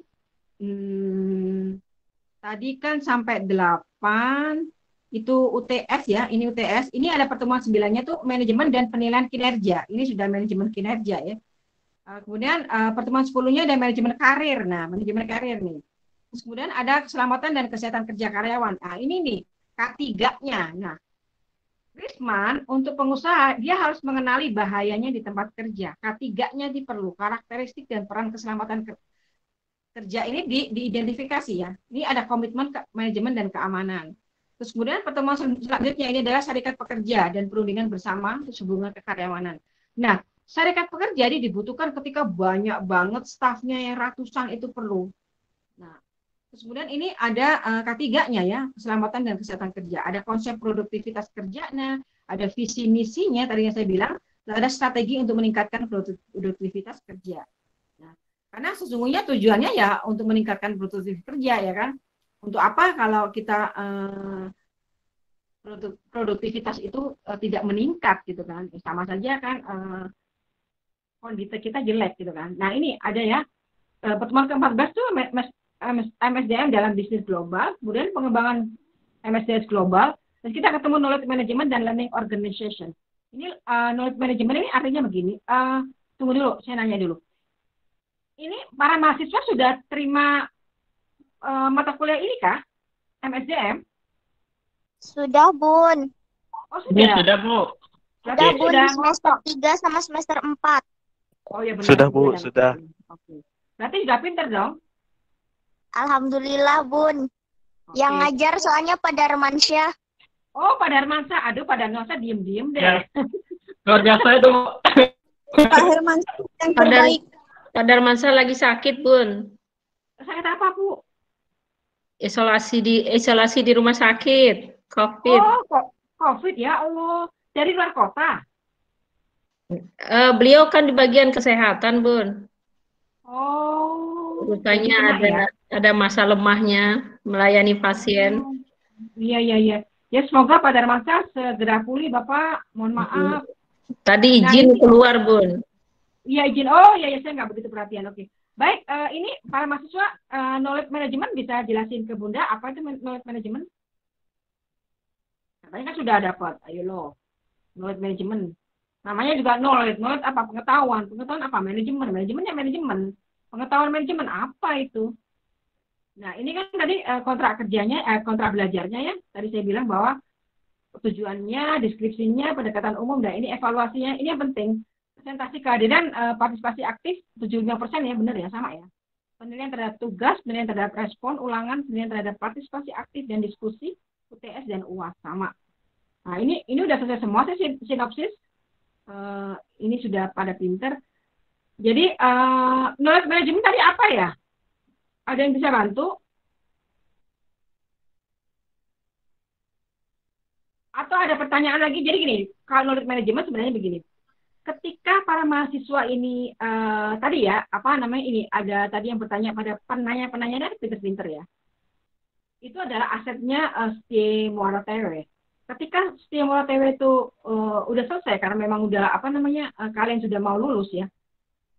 Walaupun itu belum menunjukkan, artinya secara kerja kinerjanya belum menunjukkan kalian, tapi Muara Tewe akan kehilangan kalian yang pinter-pinter. Karena apa? Kalian pergi membawa ilmu itu tadi ya, knowledge management. Itu knowledge management. Tapi harapannya ketika keluar kalian bisa betul-betul berhasil. Itu lebih membanggakan lagi gitu. Namun untuk staf Muara Tewe tentunya knowledge management itu kan tidak terukur apa itu secara sendirinya. Ketika kita terima pelatihan, beberapa pelatihan yang tiap tahunnya dari Muara Tewe itu kita sudah punya simpen knowledge manajemennya. Kita sudah praktekkan itu knowledge manajemennya secara apa. Nah, ketika kita keluar, otomatis ilmu kita yang kita terima itu juga ikut keluar. Itulah knowledge management. Jadi hati-hati pengembangan knowledge management ini kita harus betul-betul apa namanya? Tadi seperti contohnya para mahasiswa memberikan saran, itu adalah knowledge management ke Bunda. Nah, itu apa namanya? Itu informasi yang mungkin tadinya Bunda tidak terbuka. Akhirnya sharing knowledge-nya tadi dari para mahasiswa, oh iya saya ingin punya wirausaha ini, itu udah knowledge juga. Jadi itu menginspirasi Bunda ini memberikan ide gitu. Itu adalah sangat berharga sekali. Itu adalah knowledge management. Nah, itu benar-benar tidak ketahuan memang knowledge management tuh. Namun sekarang malah ada beberapa ya kafe gitu. Dia knowledge management. Dia kafe itu di situ ada kalau nggak salah knowledge management kafe itu apa? Dia yang minum kopi itu diharapkan dia saling diskusi tentang apapun yang bisa memberikan ide si pemilik kafenya. Nanti saya cari deh, saya pernah baca itu di majalah. Itu dia betul-betul knowledge management penerapan knowledge manajemennya seperti itu. Simple, sederhana, tapi semua orang tidak akan tidak tak terduga gitu. Oh ternyata knowledge management tuh benar-benar menginspirasi kita. Kayak tadi kan, punya usaha gitu. Tiba-tiba bagaimana ya kita punya usaha, tapi saya memulainya dari mana gitu. Ya benar juga. Karena memang dalam satu ini satu pertemuan tidak bisa menjawab pertanyaan dari Risman tadi gitu kan. Memang harus ada kelanjutannya gitu. Karena tapi bagus itu secara knowledge management Risman memberikan masukan, share knowledge sharing ke pemapar gitu kan. Jadi berarti kita harus sampai seperti itu. Itu adalah knowledge management ya. Nah, kalau learning organizational tadi itu benar sama sih sebenarnya pelatihan dari learning organizationalnya itu organisasi itu dia memberikan pelatihan apa saja, learningnya itu sama aja, hubungan erat dengan knowledge management. Jadi ketika semua para mahasiswa nanti kerja sudah dapat pelatihan di suatu perusahaan, pasti akan dipertahankan. Atau suka memberikan ide-ide masukan yang benar-benar akhirnya merubah dan mengikuti saran kita, lah itu pasti dipertahankan karena perusahaan itu dia lebih mementingkan penerapan knowledge manajemennya. Tidak semua sih sebenarnya, tidak semua, tapi memang itu tak terduga gitu, orang nggak ngerti. Karena biarin aja deh, keluar aja, beda. Begitu keluar benar-benar ya, ilmunya pun ikut kebuang ke sana. Ketika kita enak-enak mau membuat sesuatu, kita ada yang memberikan masukan, tiba-tiba orang itu keluar, tidak ada memberikan masukan kita juga kan tidak tune in semua 100% tune in gitu kan. Nah, itulah perlunya staff. Perlulah kita mencari musyawarah mufakat, perlunya rapat, briefing, itu perlu. Ada yang memberikan masukan itu bagus. Nah, itulah knowledge management sebenarnya. Seperti itu. Oke. Bagaimana Bapak Ibu? Ini tadi sudah bagus sekali ya interaksinya, para mahasiswa bagus sekali. 2 evaluasi juga sudah terjawab. Terus kemudian apa tadi? Pertanyaan juga bagus-bagus, itu memberikan masukan ke saya sebagai pemapat. Ada ikan kuman. Kasih tanda Kak, 1, 2, 3. Ya, 1, 2, 3. Berapa kali foto nih? Banyak Bu. Oke. Lagi ya. 1, 2. Mbak Nur Muslimah Aziza, kayaknya belum nyala videonya. Pak Aziza mengulang. Ini aja juga Devi juga nggak nyala. Ini nggak nyala kan? Sebentar ya. 1, 2, 3. Enggak. Oke, thank you. Ini nggak nyala itu? Sudah boleh nyala Bu. Mau lagi atau? Lagi banyak yang nggak nyala tuh. Oh lagi nggak ada rasanya Kak. Iya. Radia nggak nyala. Malu-malu ya. Malu. Ayo, kalau begini ya kompeten ya. Kompeten begini kalau ya. Oh iya benar kayak adik tuh gini, aduh. Adik. Anak muda. Enggak TV. Tepi. Antambut. Ayo lagi. 1. Lagi ya, oke. 1, 2, 3. Oke, thank you. Udah ya, oke. Beberapa yang nyala, udah biarin aja nggak nyala. Dari saya nggak kelihatan nyala sih, cuma. Oke, jadi Bapak Ibu, ini sudah selesai semua. Terima kasih banyak atas perhatiannya. Terima kasih Bu Sofia sebagai Ketua STIE Muara TW memberikan ruang untuk saya berekspresi dengan para mahasiswa dan para dosen STIE Muara TW. Semoga nanti kita bisa silaturahmi ya secara langsung Ibu ke sana. Insya Allah kalau memang semua kami tunggu aman, ya Mbak aman dan nyaman ini, nanti bisa Ibu silakan tentukan kapan boleh saya bersedia untuk ini. Materinya tentukan aja karena semua pada aktif-aktif bertanya ya, itu menyenangkan, sangat menyenangkan. Jadi nanti klaim sertifikatnya harus subscribe ke YouTube-nya Bunda Harlis dan like dan komentarnya supaya ramai. Ini videonya adalah video ini semua. Bapak Ibu dan mahasiswa ada semua di sini. Ya, jadi itu boleh saya mau meninggalkan area. Tidak ada pertanyaan lagi. Bu, mau tambahan Bu. Oh, boleh tambahan apa? kan Ibu salah seorang penulis buku yang bagus ya Bu ya. Kami sebagai dosen itu istilahnya diberikan kesempatan untuk oleh Ibu Ketua untuk menulis buku. Nah, kalau nanti Ibu ke Muara TW, kalau bisa juga sambil bagi-bagi tips ataupun sharing tentang penulisan buku ya Bu.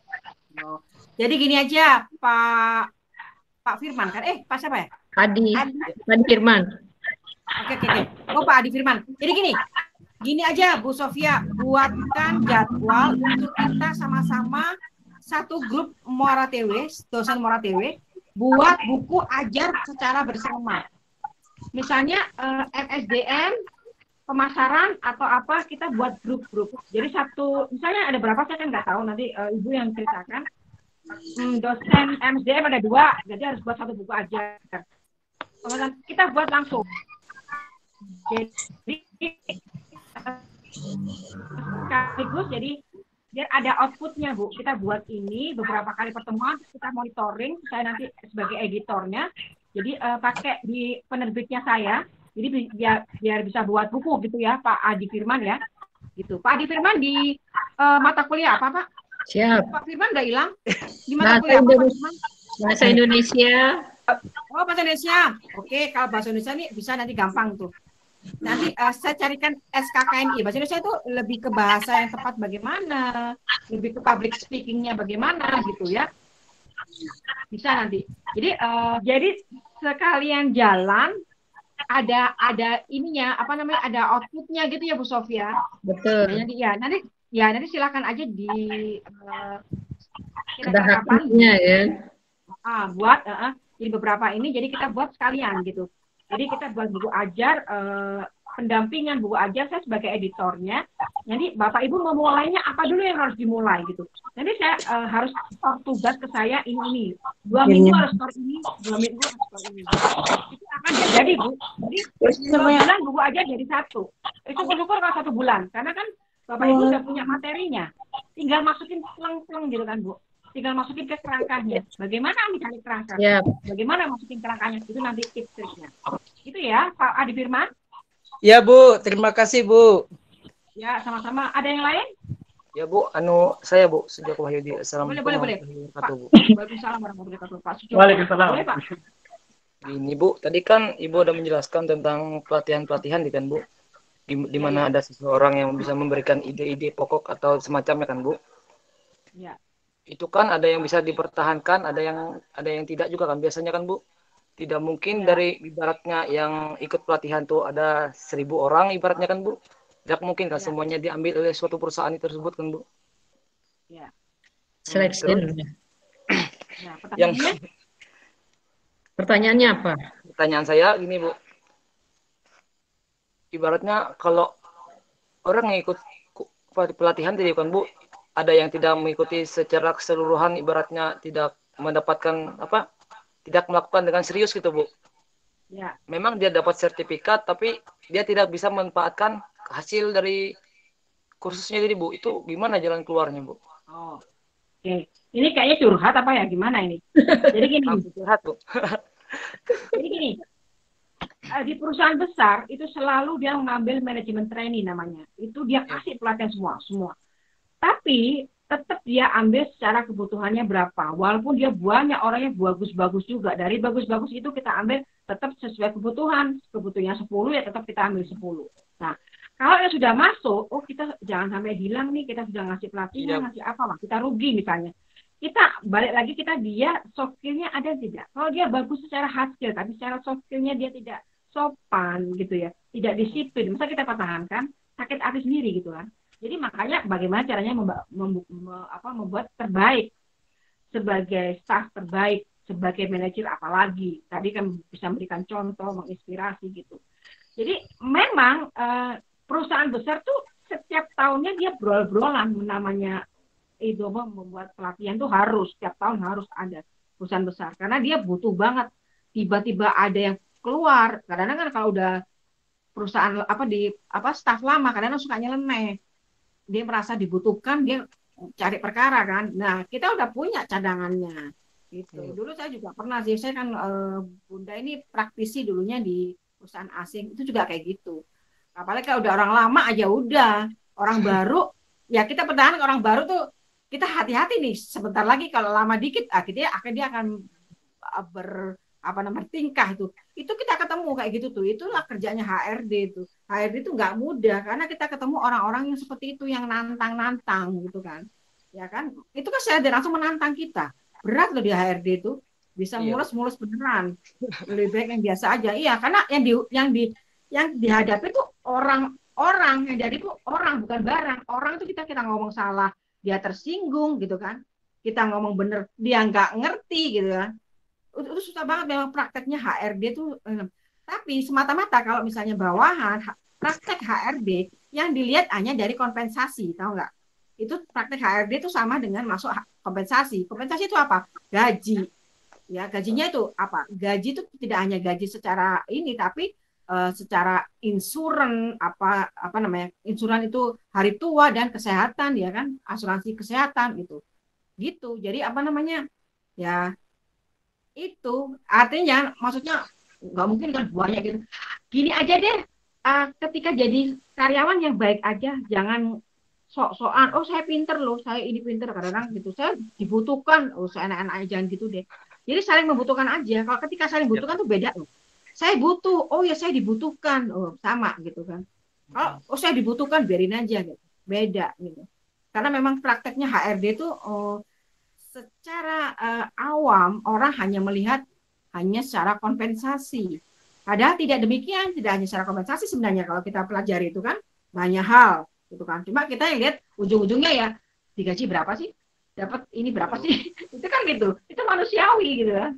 Gitu ya kan? Nah, sekarang coba di COVID-19 ini coba banyak orang yang keluar, ya kan? Alhamdulillah kita pendidik masih bertahan, pendidik pelatihan itu masih bertahan. Coba di luar sana, dia sudah mendapatkan pelatihan banyak macam hal, dia sudah sebagai orang terbaik juga. Suatu kondisi force majeure dia harus berhenti. Itu kan. Ya kembali lagi kita kompetensinya nanti dengan pelatihan itu kita berkompeten, merasa yakin. Ketika kita dapat pelatihan dari institusi itu adalah modal Bapak Ibu, ini modal saya nih. Saya modal bahwa saya mampu ini, saya sudah melewati ini, saya punya sertifikatnya. Tapi tidak hanya secara sertifikat, saya juga harus tunjukkan baik hard skill ataupun soft skill. Begitu Pak Sujoko. Ya Bu. Pak Sujoko curhat kenapa sih? Enggak, ibaratnya pengharapan saya juga pasti Bu buat perusahaan-perusahaan yang ada di kota. Mahasiswa apa ini? Mahasiswa Bu. Staff ya Pak? Oh mahasiswa? Oh ya, mahasiswa. Oke. Terus? Itu sih jadi pengharapan besar saya Bu. Di perusahaan-perusahaan Murad TW ini semoga aja banyak yang melakukan pelatihan-pelatihan bagi masyarakat desa-desa gitu Bu. Beratnya perusahaan berdiri di desa tersebut kan Bu, melakukan pelatihan khusus untuk orang desa gitu Bu. Kan di desa-desa banyak yang orang yang tidak sekolah gitu Bu, kan ingin bekerja di perusahaan ibaratnya susah gitu Bu masuknya Bu. Iya. Itu berarti harus kerjasama dengan Kementerian Desa ya. Murad TW coba nanti deh saya searching. Beberapa teman saya itu memang ada Kementerian Desa. Kemarin juga nanya sih, memang butuhnya apa sih Bu ini? Saya nggak kepikiran, saya kenal Bu Sofia kan baru-baru ini. Coba nanti bisa diarahkan ke sana ya. Sebenarnya paling enak kalau memang itu, sorry ya, daerah tertinggal atau apa, sorry banget. Itu gampang banget kalau kita mengajukan sebenarnya. Karena memang identifikasi kebutuhannya perlu gitu kan. Beda dengan di sini yang mintanya macam-macam tidak akan dapat. Sebenarnya kalau di sana enak. Ya coba nanti ya, saya juga nggak ini, teman saya beberapa di Kementerian Desa gitu. Nah, memang di perusahaan kemarin ada beberapa pelatihan itu gratis justru, berapa ribu gitu. Tapi dengan syarat dia harus kerja di institusi itu, jadi kayak pabrik garmen kemarin dia dapat kewirausahaan gratis coba, hebat ya. Nah itu hal-hal yang kayak gitu yang memang kita harus cari tahu gimana gitu. Karena memang kompetensi mahal-mahal, kecuali COVID-19 ini, pandemi ini ada hikmahnya, bisa 50% jauh turun gitu. Saya kulaan aja mahal, 5 jutaan. Sekarang jauh banget ya Bu, ya itu yang hikmahnya kita ambil. Tapi ya nggak apa-apa, manfaatnya alhamdulillah, sudah balik modal panjang banget. Nah, emasnya ini memang Pak Sujoko ini, ya di sana memang masuk daerah tertinggal ya. Nanti coba saya saya cari tahu di sana itu sebenarnya apa sih programnya. Ada 2 teman saya itu Kementerian Desa, dia satunya itu dosen Widaswara, itu konsentrasinya dengan Kementerian Desa, dan satunya lagi itu kemarin dari BLK, Kementerian Desa, Sumatera kalau nggak salah. Tapi bisa sih dari mana aja intinya. Nanti coba ya, boleh. Bagus ini masukannya bagus Pak Joko. Seru ya, Setia Muara TW ini seru banget. Saya pikir cuma sejam orang udah bosen, apa saya udah buru-buru tadi ngomongnya, saya takut. Aduh ini ternyata bertahan loh, bagus banget. Iya bagus loh Bu. Sampai Bu Sofia agak ngantuk ini kayaknya. Ada lagi yang lain? Sebelum saya tutup, nanti untuk buku ajar Bu, tugasnya kita buku ajar, kita bareng-bareng sesama dosen. Terus apalagi nanti kewirausahaan ya, boleh-boleh aja nanti kita bisa bikin. Siap Bu. Ya. Ada lagi pertanyaan? Atau sudah saja saya sudahi biar bisa istirahat? Nanti dibikin lagi maunya apa, nanti di japri aja di website. Bun maunya ini nih, mau ini dong gitu. Suara terbanyak baru diambil. Lah kalau Pak Joko doang yang minta lah, nanti yang datang cuma Pak Joko saja. Oh yang tadi Kak Bu. Kenapa? Yang catat nama tadi Kak. Ya, pokoknya nanti jangan lupa subscribe di YouTube channel Haris Setiawati ya. Itu Siap, nanti Bu. videonya semua ada di situ, silakan yang ada like dan komentar. Siap, bisa Bun. dibuatkan Subscribe juga lah YouTube kita. Tidak berlebihan ya, tidak berlebihan, tapi ini kerjasama yang baik. Tadi kan saya bilang kerjasama yang baik. Jadi oke, bisa ditutup atau masih ada lagi yang bertanya? Ini kalau musuhnya muda-mudi ini Pak Bu Sofia, lebih bertahan dia. Kita juga ikut jadi muda ya Bun. Iya benar, jadi semakin semangat tinggi jadinya. Umur nggak masalah kok Bun. Nggak masalah. Umur nggak jadi masalah Bun.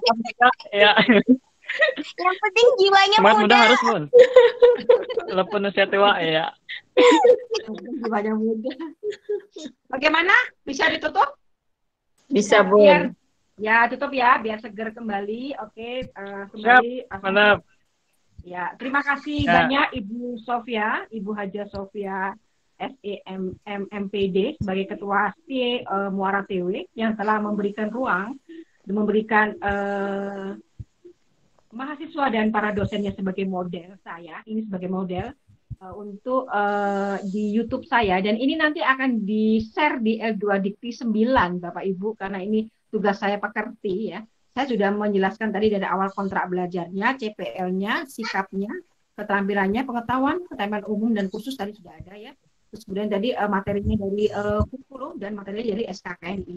Terus kemudian tadi pembelajarannya kakaknya level 1, dan Bapak Ibu materinya sudah dimakan semua, udah lahap, jadi udah bagus, evaluasinya bagus, tanya jawabnya juga bagus dan berkembang. Akhirnya pertanyaannya bagus sekali. Ini sangat menggembirakan. Ini di luar dugaan. Tadinya saya gimana, saya nggak enak hati gitu, kasihan gitu karena saya menggunakan. Jadi terima kasih banyak. Jadi mohon maaf ada kekurangan tadi ya, manusiawi ya. Ini saya memang terbiasa pakai Google Meet Bu, karena saya bulanannya pakai Google Meet bukan Zoom, jadi tidak perlu membayar lagi gitu. Jadi insya Allah nanti pada ketemuan yang akan datang Ibu Sofia men-setting untuk pembuatan buku ajar khusus dosen, yang kewirausahaan itu khusus untuk para mahasiswa ya. Dan janji saya insya Allah nanti di Kemendes gitu ya. Saya coba cari tahu Muara TW itu sejauh mana ya yang kita gali untuk minta pelatihan free ya tadi yang Pak Risman sampaikan. Jadi saya insya Allah nanti akan terakomodir semua permintaan dan semua ini. Memang kan kita harus sampaikan apa yang kita sampaikan, kita yakin insya Allah nanti ada jalannya Bu. Jadi, terima kasih banyak. Mohon maaf sekali lagi, mohon maaf jika ada salah kata. Atau Ibu Sofia boleh menutup Bu, silakan. Terima kasih Bu. Assalamualaikum warahmatullahi wabarakatuh. Ini atas nama lembaga mengucapkan terima kasih yang sebesar-besarnya kepada Bunda Harlis yang sudah membagikan ilmunya kepada kami semua. Harapan kami acara seperti ini bisa berkelanjutan di antara kita. Kami dengan senang hati menanti. Kiranya cukup sekian ya Bun. Terima kasih. Wassalamualaikum warahmatullahi wabarakatuh. Waalaikumsalam warahmatullahi wabarakatuh. Bapak Ibu, sampai ketemu. Terima kasih. Mohon maaf atas kekurangan ya. Sampai ketemu di YouTube channel Haris Setiawati. Mahasiswa semuanya, dah. Bye. Bye. Makasih. Bye. Bu. Semangat, Bun. Ya, makasih. Bu. Ya, waalaikumsalam. Salam.